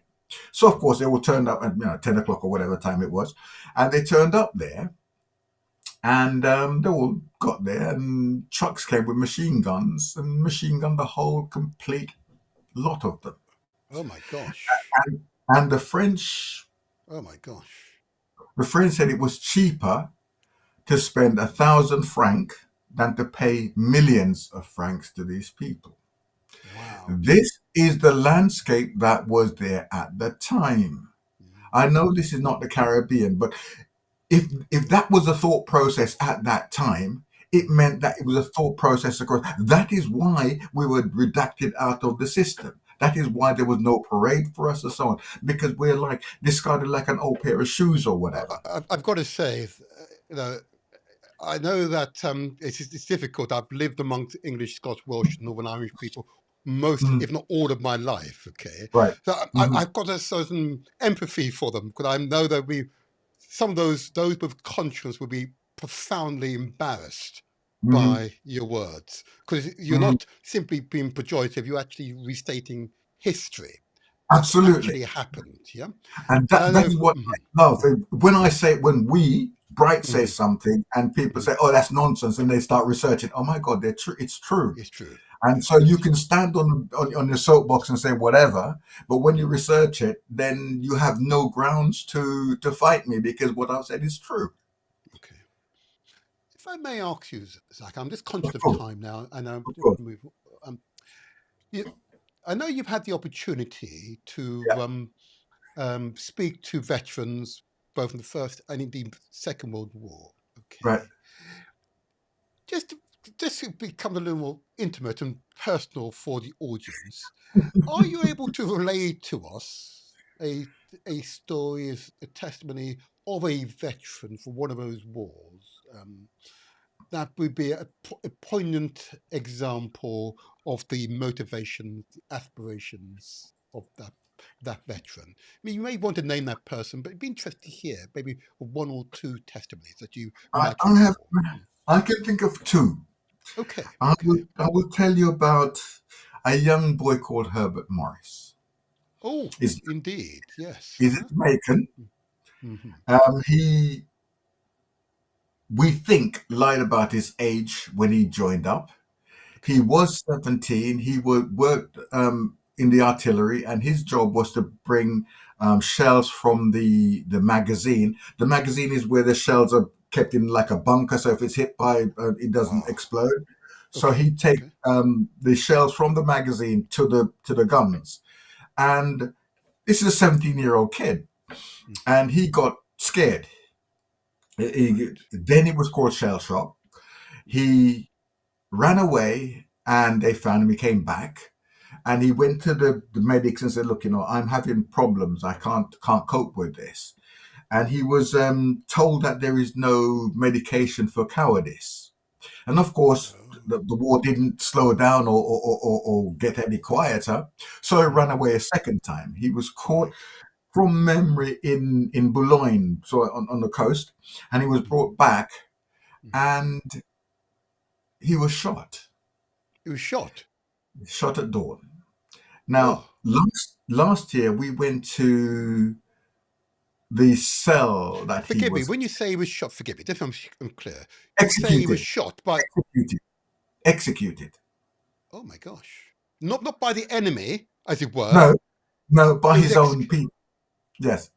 So by the British military. Shot one of British those. military, Mm. and some of them were from the British Wow. West India Regiment, Oh wow. some from his own regiment. Okay, and whilst I understand the process, I do not agree with the process. Mm. And he asked for help. He's a 70. Imagine you're 17 years old and you're in this cell and you know that tomorrow is my last dawn. And you wake up, the sun is rising, you think, this is me, this is this end of my life. Yes. Yes. Imagine the mental trauma. You're already scared, Mm-hmm. yeah? Mm-hmm. And all of that. And today it's called PTSD, Yes. post-traumatic stress. And Mm. I think it was in the year 2000, he was posthumously pardoned. But Okay. that does not help him, Mm. you know? And Mm-hmm. I am very, very committed. Remember I said, own your position? And I'm very, very committed to the fact that these people treated him harshly. The second person, I think, Can I before you go to the second person, is this God, for the benefit of the audience, God, PCDSD, which is post traumatic stress stress syndrome, disorder. yeah, Mhm, disorders, mhm. yeah, Yeah, and yeah, I don't want it so it's clear, and it can affect you either in the military or indeed your daily life. You could have experienced absolutely, a car crash, for absolutely. example, Yes, and have yes, recurring but, memories of it, and it could disrupt you. Yeah. yeah, but I just want to soldiers are emphasize more so they obviously understand. more prone to it. Soldiers are more Yes. prone to it because of Yes. the nature of the job that they do. Indeed, indeed, indeed, indeed. And secondly, just for the benefit of the audience and just for clarification, because you and I know this particular testimony quite well, Yes, that the reasons for engaging in such actions was, yes. of course, to Prevent other people intimidate doing. the others Yes, not to run yes, away, yes, even though yes. they're facing the most awful conditions. Yeah. And they were Mhm. seeing and they were witnessing man brutality to man. Hmm. Yes. Mhm. Yeah. I Mhm. suspect if I had seen some of the scenes that he had seen, I would definitely have post-traumatic Yes, yes, stress disorder. yes, Um, yes, yes. it is a natural human reaction, Mhm. which nowadays is treated and is Yes. not, the treatment Recognize. isn't It's execution. recognized. It's recognized as it's a condition, whereas in Yeah, those days it was seen as cowardice. gosh. Okay. All right, Herbert Morrison. Is there another person you can relate to us in terms of their testimony? Um, Roy Manley. Do Who, you sorry? know Roy Manley? Ah, now I know who Roy Manley is, but you You, need to explain his okay. relationship to the famous Manleys, who was Ah, a prime minister, you a know where this national is going, hero don't of you? Jamaica. Explain. Right. Go ahead. Uh, Roy Manley. So let me elaborate it somewhat. Um, Hmm. Norman Manley Hmm. came here, and he was I think he was at Oxford, and the war broke out, and he then joined, and he was an officer, and Hmm. and so on. He then said to his brother who was already here, said, "Come and join us," and whatever. And he was treated so badly by the officers, his fellow officers, that he returned his commission and became a foot soldier, effectively, an enlisted men. And Roy No, hold Manley, on, hold on. You say these things almost matter of factly. So yeah, this is an accomplished human being, accomplished man, Norman hmm, Manley, yeah, hmm, attended hmm, Oxford, had the hmm, highest level education, clearly hmm, had and possessed leadership qualities absolutely, ideal for the military service. Okay, absolutely, he joins the military as an yeah, officer and yeah, is treated so abominably. yes, This incredibly talented, highly intelligent, compassionate human being felt yeah, that he could not be amongst such people. yeah, He resigned as an officer and then yeah, came back into the same army as yes. a foot soldier. That gives you an insight to the character of the man, Norman Manley, and why he eventually became There a you future go. You go. Jamaican prime minister. Indeed, is now a national hero. Praise be Imagine to him. that. Go on, Imagine yes, that. tell them. Imagine Yeah, that. go Yeah. on, tell them. Now, Yes. Hmm. he joined his brother, and they Hmm. were in the artillery. That's Roy And Manley. Roy Manley. Yep, Roy Roy Manley. Manley, yes, Hmm. and both Manleys were in the Hmm. same. Um, and so basically, what happened was somebody um, got injured. They thought was injured, and Roy went to get him, and a shell Okay. exploded, and some shrapnel got into him and killed him.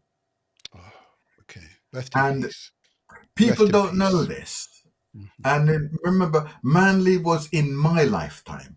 You know, Yes. he took Yes. Jamaica into independence, and every Yes. time he went out in public, he wore a black tie, Yes.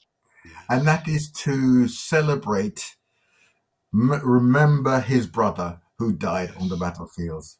Now, Yes.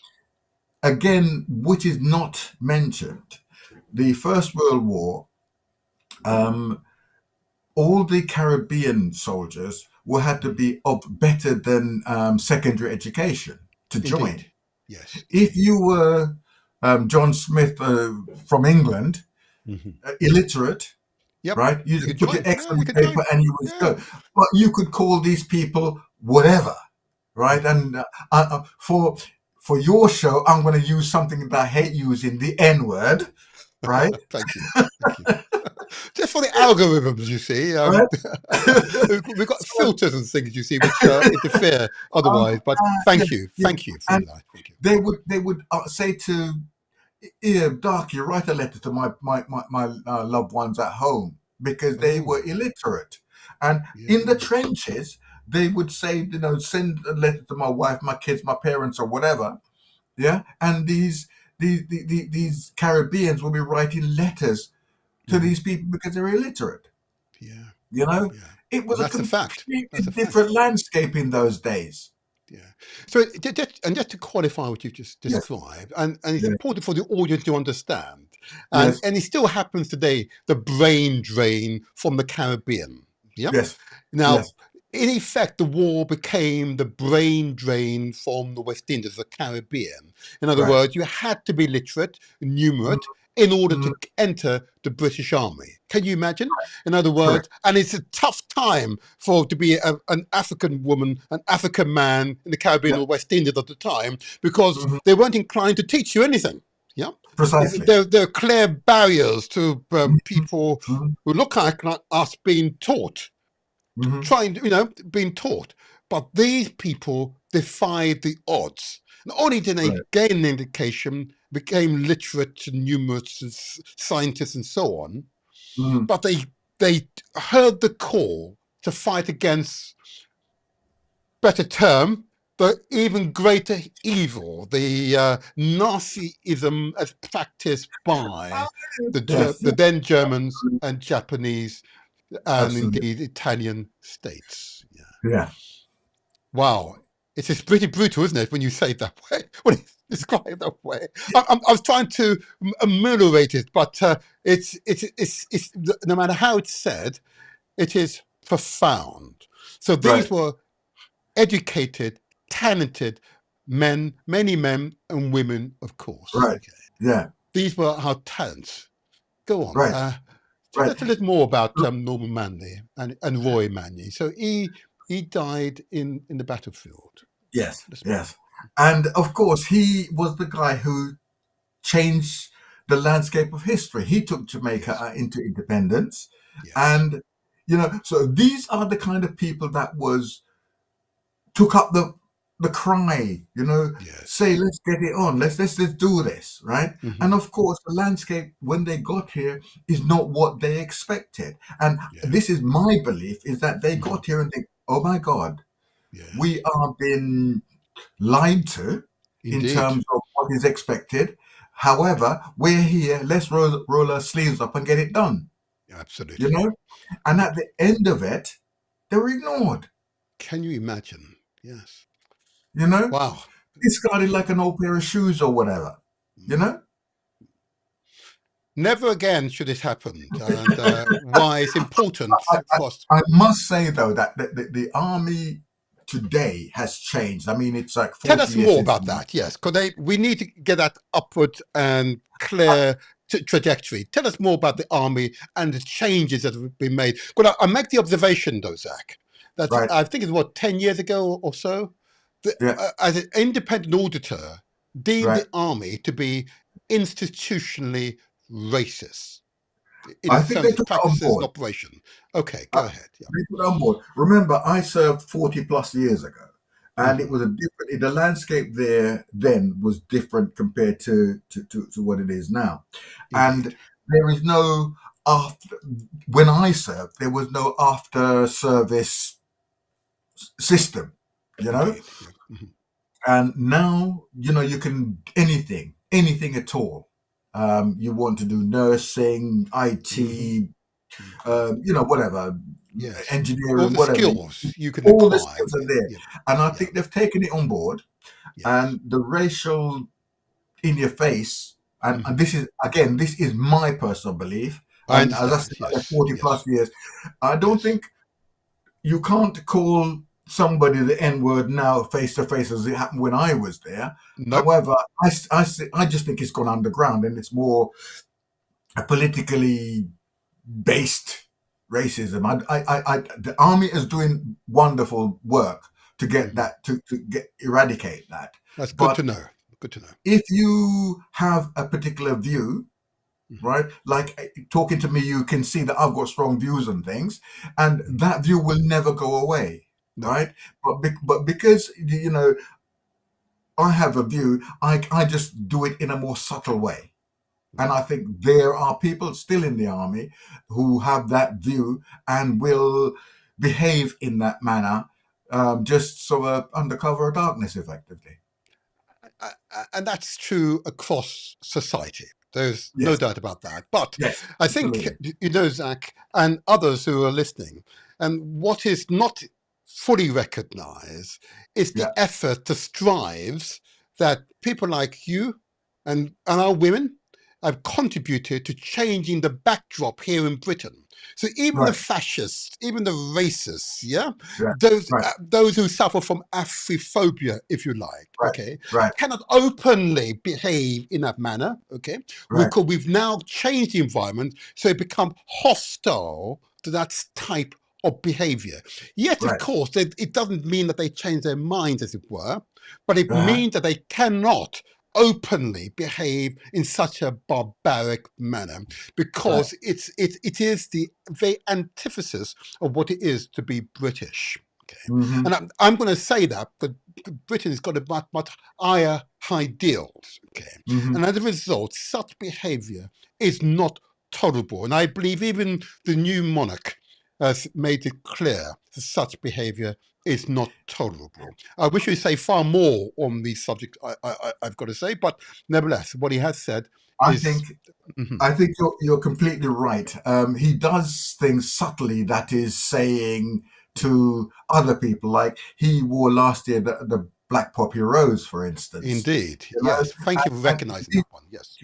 these kind of things. But it's also recognised by the fascists, Mhm. the undesirables, in my view, right? They're Yes. undesirable, and I almost swear then. But Please. if you Thank you. and Not. the army has changed because we've got like a black brigadier, which is the Yes. highest ranking member in the British Army. What's his We've got name? What's his name? What's his name? Carl Harris, Brigadier Carl Harris. Brigadier Carl Howe. I'd love to interview him because his testimony would be truly Also, inspirational. there are several colonels. There's a couple of colonels, couple Mhm, of several warrant officers, and so on. So the landscape is changing. Yes, it's mhm. 40 years from my experience to today, but it means that the army is changing and is changing. It has changed dramatically in the 40 years since I left, and Good. I think that is a good thing Mhm. because you know the face in your face kind of racism that I encountered is no Mhm. longer accepted Mhm. in the British Army, and that's a great thing. Agreed. That's a great stride forward. And Absolutely I'm just conscious of our time, but I'm also very conscious, though, of course, the army is just one arm of the armed forces. Do you have right. any insights as to progress in the Navy or Air Force, the Royal Air Well, Force? no, I do know that the Navy has a black commander. He Oh, came really? out. Yes, he came Mhm. out with us on our trip to Ypres. But again, because Okay. I am army and army based, I tend to Okay. stick with my own I kind, understand. if you like. So I can't be more Okay. specific. Yeah. Yes. Okay. Let's see what we can do about the Air Force and Navy Mhm. achievers. I'll come back to you on that one. I'll just move our interview to the close now. Um, Yes. so you've given insights into the work of Bright, which of course, just for those who didn't understand, hear the acronym, stands for the British West India Regiment Heritage Trust. Okay, Correct. thank you. Um, and just to be clear, the, you have a schedule of events, hopefully for this year and next. Can you give us some idea where I note that Remembrance Sunday is approaching? Okay. Right. Where will you be on Remembrance Sunday? Where will Bright be? We will be marching on Remembrance Sunday. It is our last official activity for this year. Okay. We have been doing it, apart from COVID years, we've been doing it ever since. Okay. And we will be there in next week. You Um, right? and Will you be at the going forward, cenotaph? Are you? Will oh, you be at the cenotaph? absolutely. Oh, God, yes. I So keep telling you, we wow, are a force to be reckoned with. you We're will be little at the but we Talawa. cenotaph. Oh We're wow, little but we Talawa. yeah. Oh, forgive me. I need to translate for those who are not Jamaicans. We're What small was but we're strong. That's a it? Jamaican term. We are small Well but we are said. strong. Yeah. That's small but And strong. Mhm. Yeah. again, I keep mentioning my team, and I say my team. I don't mean like, Mhm. I mean the group of guys and ladies and guys that I work with. We are focused in getting this done, Right. and Okay. and I'm tremendously happy with the group of guys that I work with. And so Mhm. yes, will be marching at the Cenotaph next Sunday.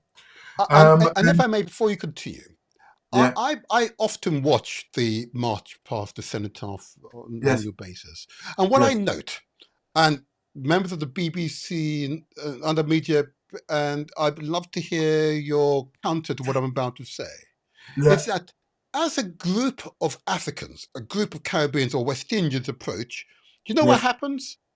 They pan away so Really? it's not seen across the world that this group of Africans, this group of West Indian Caribbeans are Hmm. marching past the cenotaph. Right. And I noticed in previous years they've done so. I wonder if the BBC, this time, as the proud men or women of Bright of the Right. British West India Regiment Heritage Trust, march by as a Right. contingent that the eyes of the world, through these cameras, the BBCs and other news media, will focus on them and appreciate their courage, appreciate their contribution to Okay. world Well, wars. there is that. I will tell you. 2017, I think it was. Hmm. I think it was the first year Bright marched. I Hmm. had I had knee replacement surgery, and I usually march with my regiment. Aha, And right. of course, I couldn't march, so I sat there watching the TV, and it said, and the synopsis was, "This is a new group, and they are bright." And I thought, "Oh my god!" And and so there is, and the BBC featured us last year. And Hmm. last year, as we marched past, you go through and you march past and you do eyes right, and a member of the royal family sort of takes the salute. It was Princess Anne, and All she right. winked at us. Okay. So we are getting into a room that is, that is where we're noticed, right? Okay. And the great thing, and again I keep bigging up my crew, is that whatever we do is factual, and nobody can argue about the fact that whatever we're saying, whatever we're doing, and this year I think there is rumors. We got notification that we'll be interviewed by I think it's the BBC again, or Channel 4, I think it was, or whatever. But we are going to be interviewed by one of the big media groups. Oh, right. So Yeah. they will actually interview you Yeah. after or before the That is march by. unclear because, of course, there's how many people there, how many thousand people there, and we are going to be interviewed. And I assume it'd be afterwards where we have time to settle down and so on. Yeah. Okay, all right. Well, I'll And, be watching to see if the and, camera goes away from you as you and march by the cenotaph. my kids have taken pictures of me marching with Paul and the crew and sent it to Okay. me, saying I saw you on TV and so on. So Good, good. As you should be. As you should be. and moving on for Mhm, next year, mhm, we're going to be going Belgium again next year, mhm. but we have round about Easter time. This is not completely nailed down as yet. We are going to be having a book of remembrance of Okay. all the 1,500 guys, certainly the 1,500 guys that died on the Western Front. Okay. but that's why we haven't agreed the actual time, because we're trying to get people who died across the world in the world wars, and that will be in this book. And that's why Oh, we're wow. delaying the actual date that it's been done, because of course it takes a lot of time to Long compile this time. list. Wow. So we're aiming for round about Easter time next year. We're going to do a walkathon next year, and other things. But right now, because we're coming towards the end, and our last showing, if you like, is next Sunday, that is where the focus is. And because we're such a small group, and I'm the only person that's retired, Sue and Paul are full-time workers. So Yes. they have to sort of fit all that work into the massive amount of work that we have to do to get these Yes. projects done. Has to fit Yes. it in between their on their downtime kind of thing. Okay. So Okay. yes, it Thank might you for sound that.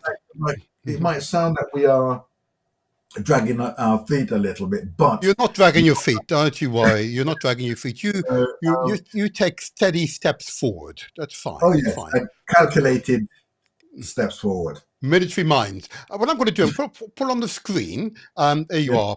So, if you wish to Woo! make contact, there you go. Yes. If you wish to make Yeah. contact with the British West India Regiment Heritage Trust, I want to Yes. emphasise their mottos: honour and respect. Okay. Oh God, yes. Now, to reclaim the narrative. Yeah.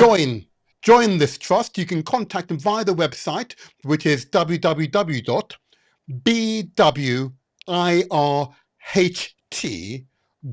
www.bwirht.org.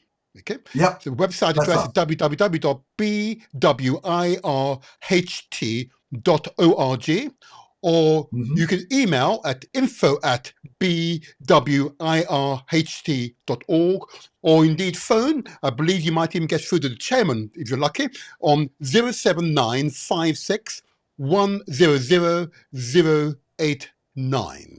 That is us. 089. There you are. That Hmm. is you. I just need to put that on screen so it's clear for those who wish to make contact. I'll put it up later on as part of the closing video following this interview for those members of the audience who are viewing this via YouTube or Facebook. Hmm. Zach, Sir. Zach Robinson, Vice Chair of the British West India Regiment Heritage Trust. What will be your closing words for young and middle-aged and mature? What will be your closing words, optimistic closing words? Oh, that's a great question. I believe that the media paints black people in a negative light. Mm-hmm. We are testament to the fact that there is positivity within Absolutely. people of color like myself, Indeed. and there should not take on the hype of what they read in the media, social media, whatever. Be Mm-hmm. yourself. Own your own responsibility. Right? Absolutely. Marley said, oh, "None but ourselves can free Can our free mind." ourselves. Yes. Right? Go on, So, Marley. Go on. so please, there is an alternative to anything. You know, I chose to join the army because I was going in a path that was wrong, Yeah. and take a picture of yourself Mhm. and look at what you are and what you want to be, and go out there and get it. There's far Mhm. more opportunities for a youngster now than when I was 17. Yes. Yeah, you Yes. know, you can get into a room now that I couldn't get into a room when I was 17. Yes. Right? Again, audience, I'm going to say whilst he's here, he understates his contribution and indeed the team's contribution to changing Great Britain. Mhm. Yeah, it has Mm. changed tremendously. There's much change to continue, I might add. Oh God, But yes. fearless men and women like Zach have been the reasons why Britain has changed since the 60s, when the first race relation acts was enacted, It was a result of men and women like Zach, the absolutely resilient that British society must change for its own survival. Because the trajectory that was being proposed would have meant and it resulted in chaos, anarchy here in Britain. It was not sustainable. Zach, Robinson. I want to thank you for your contribution today, sharing with us your personal testimony, sharing with us that enormous reservoir of knowledge that you represent, history and culture that you represent. And I know, I'm confident there are many thousands of youngsters out there who've heard you and can hear and feel the changes we made, that they're able, if they were to enter the armed forces, they'd be given the opportunity to realize their true potential. Yeah. I want to thank you for all what you have committed to and what you will commit to in the future. And I look forward to meeting yourself and other team members here on the Motivator Show so we can uphold, uplift you, and Mhm. recognize you for your outstanding works. Mm. I say to you for this particular day, go well, go well. Thank you. Thank you for having me. And for those youngsters out there, if you want to contact us, we will assist you in whatever way we can, even if it's just a kind word or a steer or whatever. Please feel free to contact us. Thank you so much, Zach. Good day to you. Good day. Good day to you, and thank you for having me. Pleasure, pleasure. Wow. Wasn't that something, huh? Oh my gosh. I've got goose pimples. I have goose pimples. The courage, determination, the honesty, the valor. Oh, yeah. And I've only just begun to give these superfluous as is appropriate for such personalities. And I'm proud that right throughout the African communities, yeah, there are men and women like Zach who are totally committed to ensuring the next generation will have a better time, an improved experience than ourselves. Yeah. Oh, I see. Oh, I see the messages. I see the inspired, Lyndon there. Yeah. Thank you for those claps, Lyndon. Thank you. Thank you. Thank you. Truly an inspirational experience. And long may such works continue. Yes, we were written out of the history books, as it were, but we're now rewriting the history books, and we are most certainly included. And as the chairman of the British West India Regiment Heritage Trust would have said, Paul Chambers, he would have said, it's up to us, I'm going to emphasize, it is up to us to change the narrative, yeah? To control the narrative. It's up to us. The lanterns that was inferred are the lanterns of hope. Yep, the lantern that gives you strength. When surrounded by all this greyness, yeah, the lantern shines bright with vigor and confidence. Powerful, powerful, powerful, powerful. Oh, I'm so moved. I'm so moved. All righty. Okay. And before we wrap up, and those of you who are viewing us on YouTube or Facebook, please, if you haven't subscribed, I notice 90, in fact, 95% of you have not subscribed, or at least leave a message. Okay. Love to see the message. Love to see a message. There you are. Please subscribe. You can sit there. Subscribe. Yep. And of course, give us a thumbs up or press the bell icon so you'll be notified of what is coming forward in future editions. Okay. Really important to us that you do so. Really, really important to us. But if in doubt, ask questions. If in doubt, ask questions. So those who are men and women who serve in the armed forces, I say to you all, bravo, bravo. Praise Jah, he says. Yeah? Bravo, bravo. Long may your works continue. And we know it's not easy. Even here in 21st century Britain, it's still not easy. But you're up to it. You are the true heroes and heroines. Okay, all right, okay. And thinking about heroes and heroines, I want to again turn my attention to that country, Nigeria. Many of you will be aware that I've had many Nigerians here from the NINAS and IBOP and other organizations who all are seeking peace so we can create prosperity for all Nigerians. Okay. And I want to just put up, if I may, the NINAS brochure here very, very quickly. And those Nigerians and others who wish to seek peace so you can create prosperity for all Nigerians and indeed, consequently, for the whole continent of Africa, that's the implication of this. I encourage you to join up with NINAS or we need IPOP with the Biafran organization. Okay. Why not contact them either via the website or by telephone, or indeed send an email to them. We want peace in Nigeria so you can create prosperity for all. Go to Ninas Voice, NINASVOICE.org, ninasvoice.org, or email them at info@ninasvoice.org. Or indeed, you can telephone the NINAS Secretariat on Nigeria 234-912-1551. We need peace in Nigeria to create prosperity for all.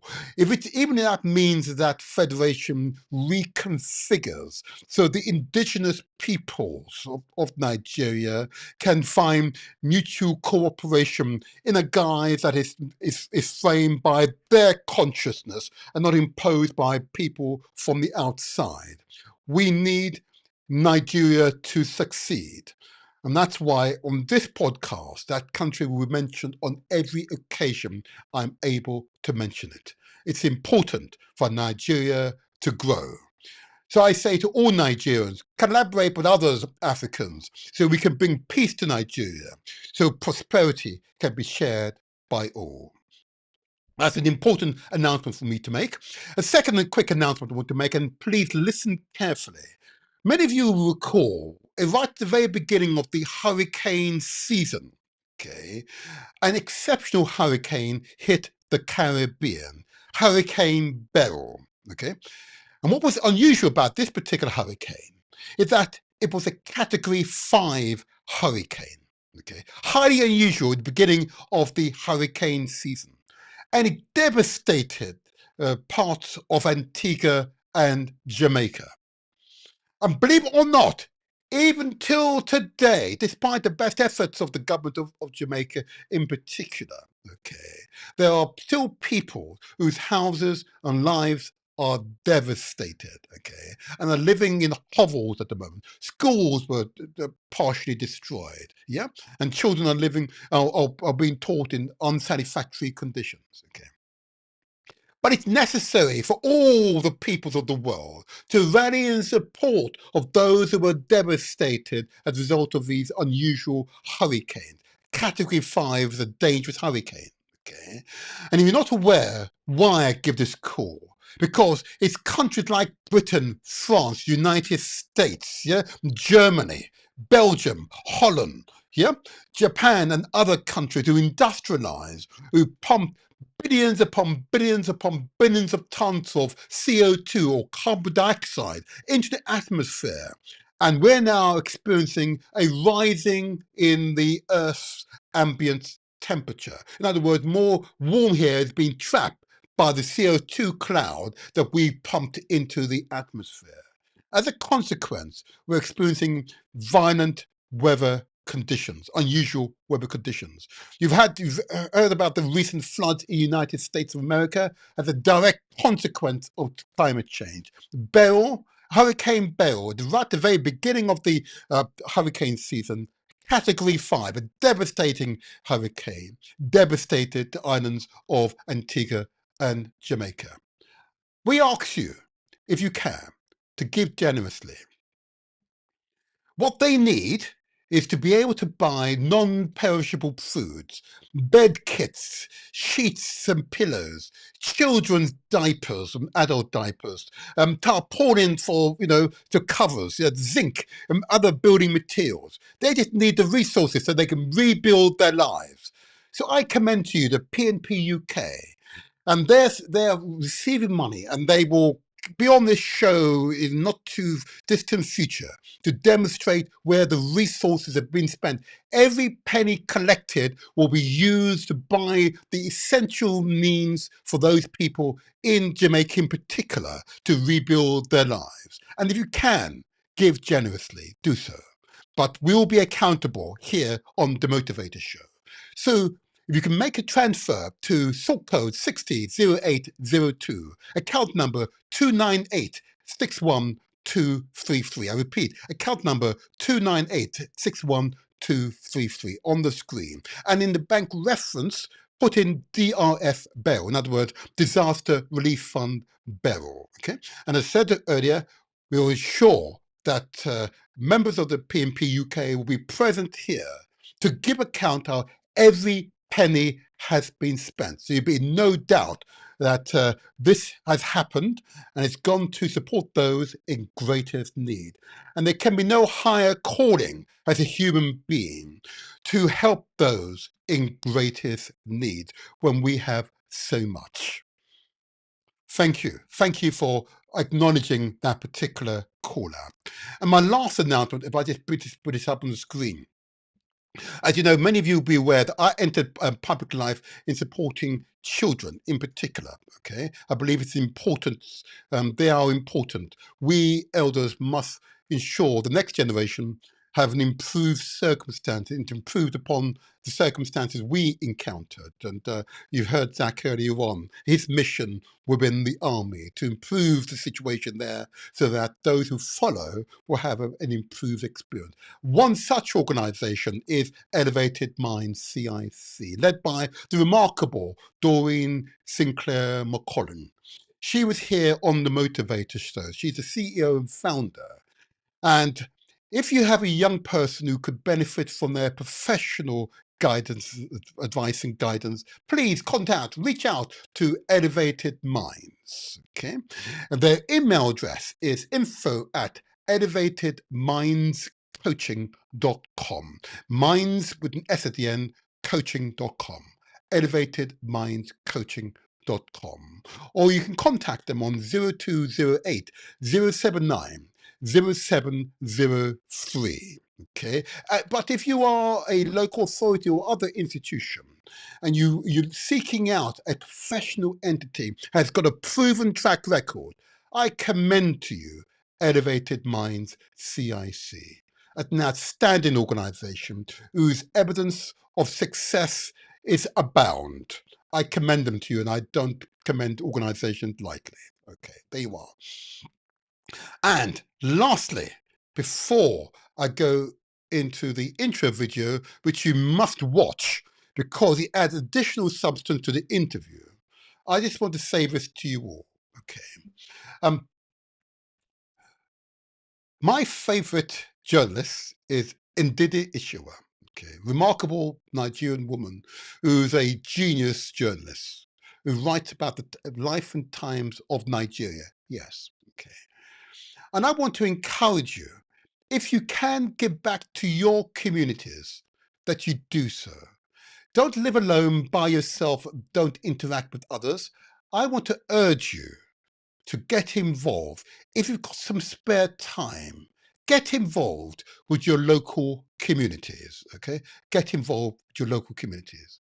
But obviously, it is essential though, in getting involved, you take care of yourself at the same time. Okay? You take care of yourself at the same time. But getting involved, being a part of your community is an essential part of who you are as a human being. I urge you to give back to your community. And I'm sure you'll be rewarded many times over. Many, many times over. So before I go, I just want to say this to you. These podcasts would not be the same without you. I said earlier on, if you're viewing us via YouTube, please enable us by this time next year to achieve 10,000 subscribers. It doesn't cost you a penny, but it gives us affirmation to continue to share with you these positive messages that come from our life experiences. Okay, and it is so essential that you give us those messages which are clear affirmation that what we are seeking to do here are positive. So my last call out, of course, is those of you who are affected by the Windrush scandal. The Windrush scandal, of course, is one of those stains on British history, okay, which affects us today. It's important, those of you who are affected by the Windrush scandal, do not suffer in silence. I'm going to put up on the screen. We had the Windrush, those from the Windrush Legal Advice Clinic who are based in the West Midlands, 58 Bank Street in the West Midlands, okay? You can contact them by email, and the email address is info@windrushlegaladviceclinic.com, okay? Or you can phone them, daytime, it's 01902 382 542, or the mobile I've also got here, 07591 153 828. I urge those who are affected by the awful Windrush scandal, okay, and if you've not received compensation, please reach out to them, okay? And I also want to give acknowledgement to the members of the Windrush National Organization for their outstanding works in this regard, and of course also give acknowledgement to Anthony Brown and the is campaign to ensure that there is a Windrush Act to enshrine in law protection for those affected by the Windrush scandal. Powerful. They are all the similar character to Zach Robinson, who we had the privilege to interview this morning. Okay. But until the next strong, I am and remain the motivator, where we translate words into action, because success is ours for the taking. And if in doubt, I say to you, just continue to replay the recordings of these podcasts. And I'm assuring you, you will feel and you will be inspired. And if that doesn't inspire you, nothing will, like I'm telling you. But these podcasts are intended to inspire you, to motivate you, so that you take control of your life. You make the necessary changes in your life so you can feel and live a completely wholesome life, okay? Completely wholesome life. So watch this video, closing video. Do not shy away. Watch closely and listen. There you go. The Motivator Show. The internet's most inspirational podcast. Every Saturday morning from 8 to 10 a.m. British West India Regiment Heritage Trust. Honour and respect. It is up to us to keep their stories alive. British West India Regiment Heritage Trust. Honour and respect. Remembrance Weekend, November 2023. Remembrance Sunday is a national opportunity to remember the service and sacrifice of all those that have defended our freedom and protected our way of life. The day and events surrounding it remembers the armed forces and their families from Britain and the Commonwealth, and acknowledges the vital role played by the emergency services and those who have lost their lives because of conflict or terrorism. Last year, the British West India Regiment Heritage Trust representatives attended the Greater London Authority's Remembrance Service at City Hall and marched alongside other veterans in the Remembrance Parade at the Cenotaph. British West India Regiment Heritage Trust. Honour and respect. Remembrance Weekend, November 2024. In 1980, the West Indian contingents was permitted to march together regardless of their regiment. They will march alongside other veterans in the Remembrance Parade at the Cenotaph this year. British West India Regiment Heritage Trust. Honour and respect. Our core mission is to remember, honour and commemorate the contribution and sacrifices of the West India Regiment and their modern-day descendants. We promote West Indian military heritage for public benefit through commemorative events, education and research. The British West India Regiment Heritage Trust. Honour and respect.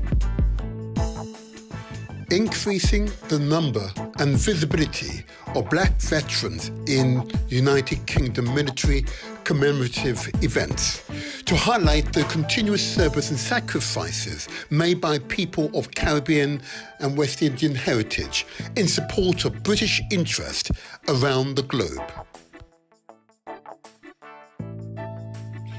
The British West India Regiment Heritage Trust. Honour and respect. Curating flag-bearing and wreath-laying ceremonies, where West Indians are buried in Commonwealth War Graves Commission sites and other cemeteries around the world. These graves stand as a permanent and emblematic reminder of the 15,600 West Indians who travelled from the West Indies to fight for freedom in the world wars, many of whom did not return. The British West India Regiment Heritage Trust. Honour and respect. Encouraging and supporting serving personnel and veterans of West Indian heritage to continue the tradition of attending military commemorative events established by our World War II veterans. British West India Regiment Heritage Trust. Honour and respect. Assisting serving West Indian heritage personnel in transitioning from the armed forces as they return to civilian life. The British West India Regiment Heritage Trust. Honour and respect. Heroes and Heroines Roll Call. Marcus Bailey, born in Barbados and living in Liverpool when he joined the Royal Navy in 1916 as an able seaman on HMS Chester.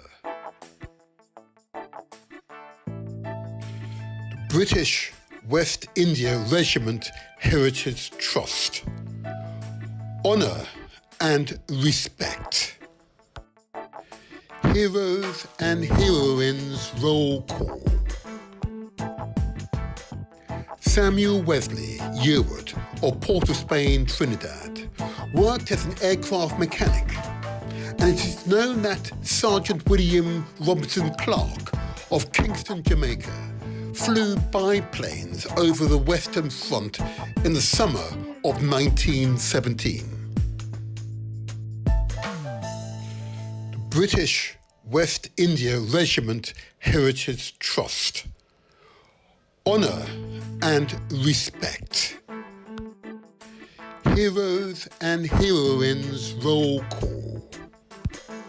Roy Manley enlisted with his brother, Norman Manley, destined to be elected Prime Minister of Jamaica. They, in 1915, enlisted with the Royal Field Artillery at Deptford in London, one of the many black troops from the former British West Indies who fought on the Somme and elsewhere. Roy Manley was killed in 1917. Rest in peace. The British West India Regiment Heritage Trust. Honour and respect. Heroes and Heroines roll call. Herbert Morris was buried in Belgium Poppering's new military cemetery. Almost 90 years later, on the 8th of November 2006, he was pardoned, along with 300 other soldiers who were executed for desertion and other offences during the First World War.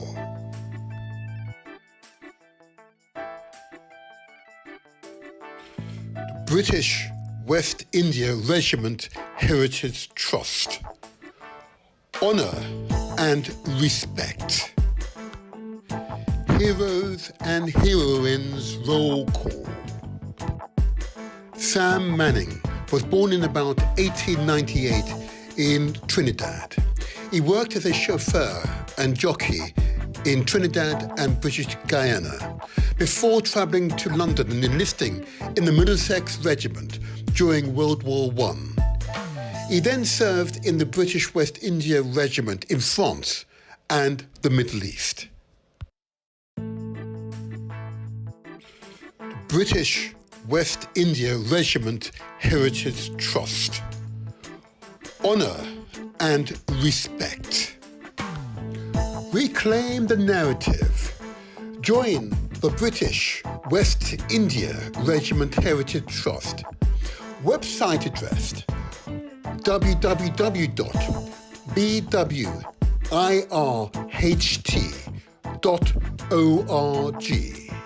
Telephone number UK 07956 100 089.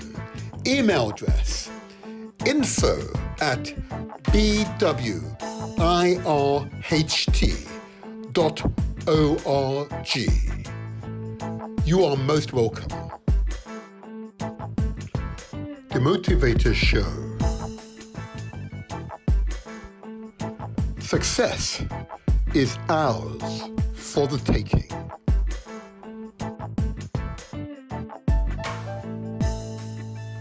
Subscribe to our YouTube channel. It's free. Press the like button and don't forget to leave a comment.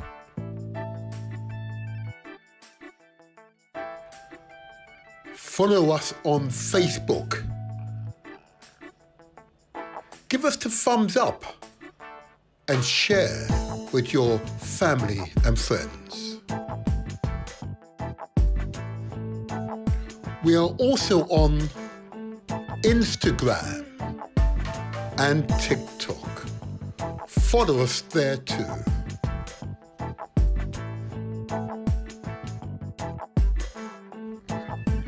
Mixcloud 2.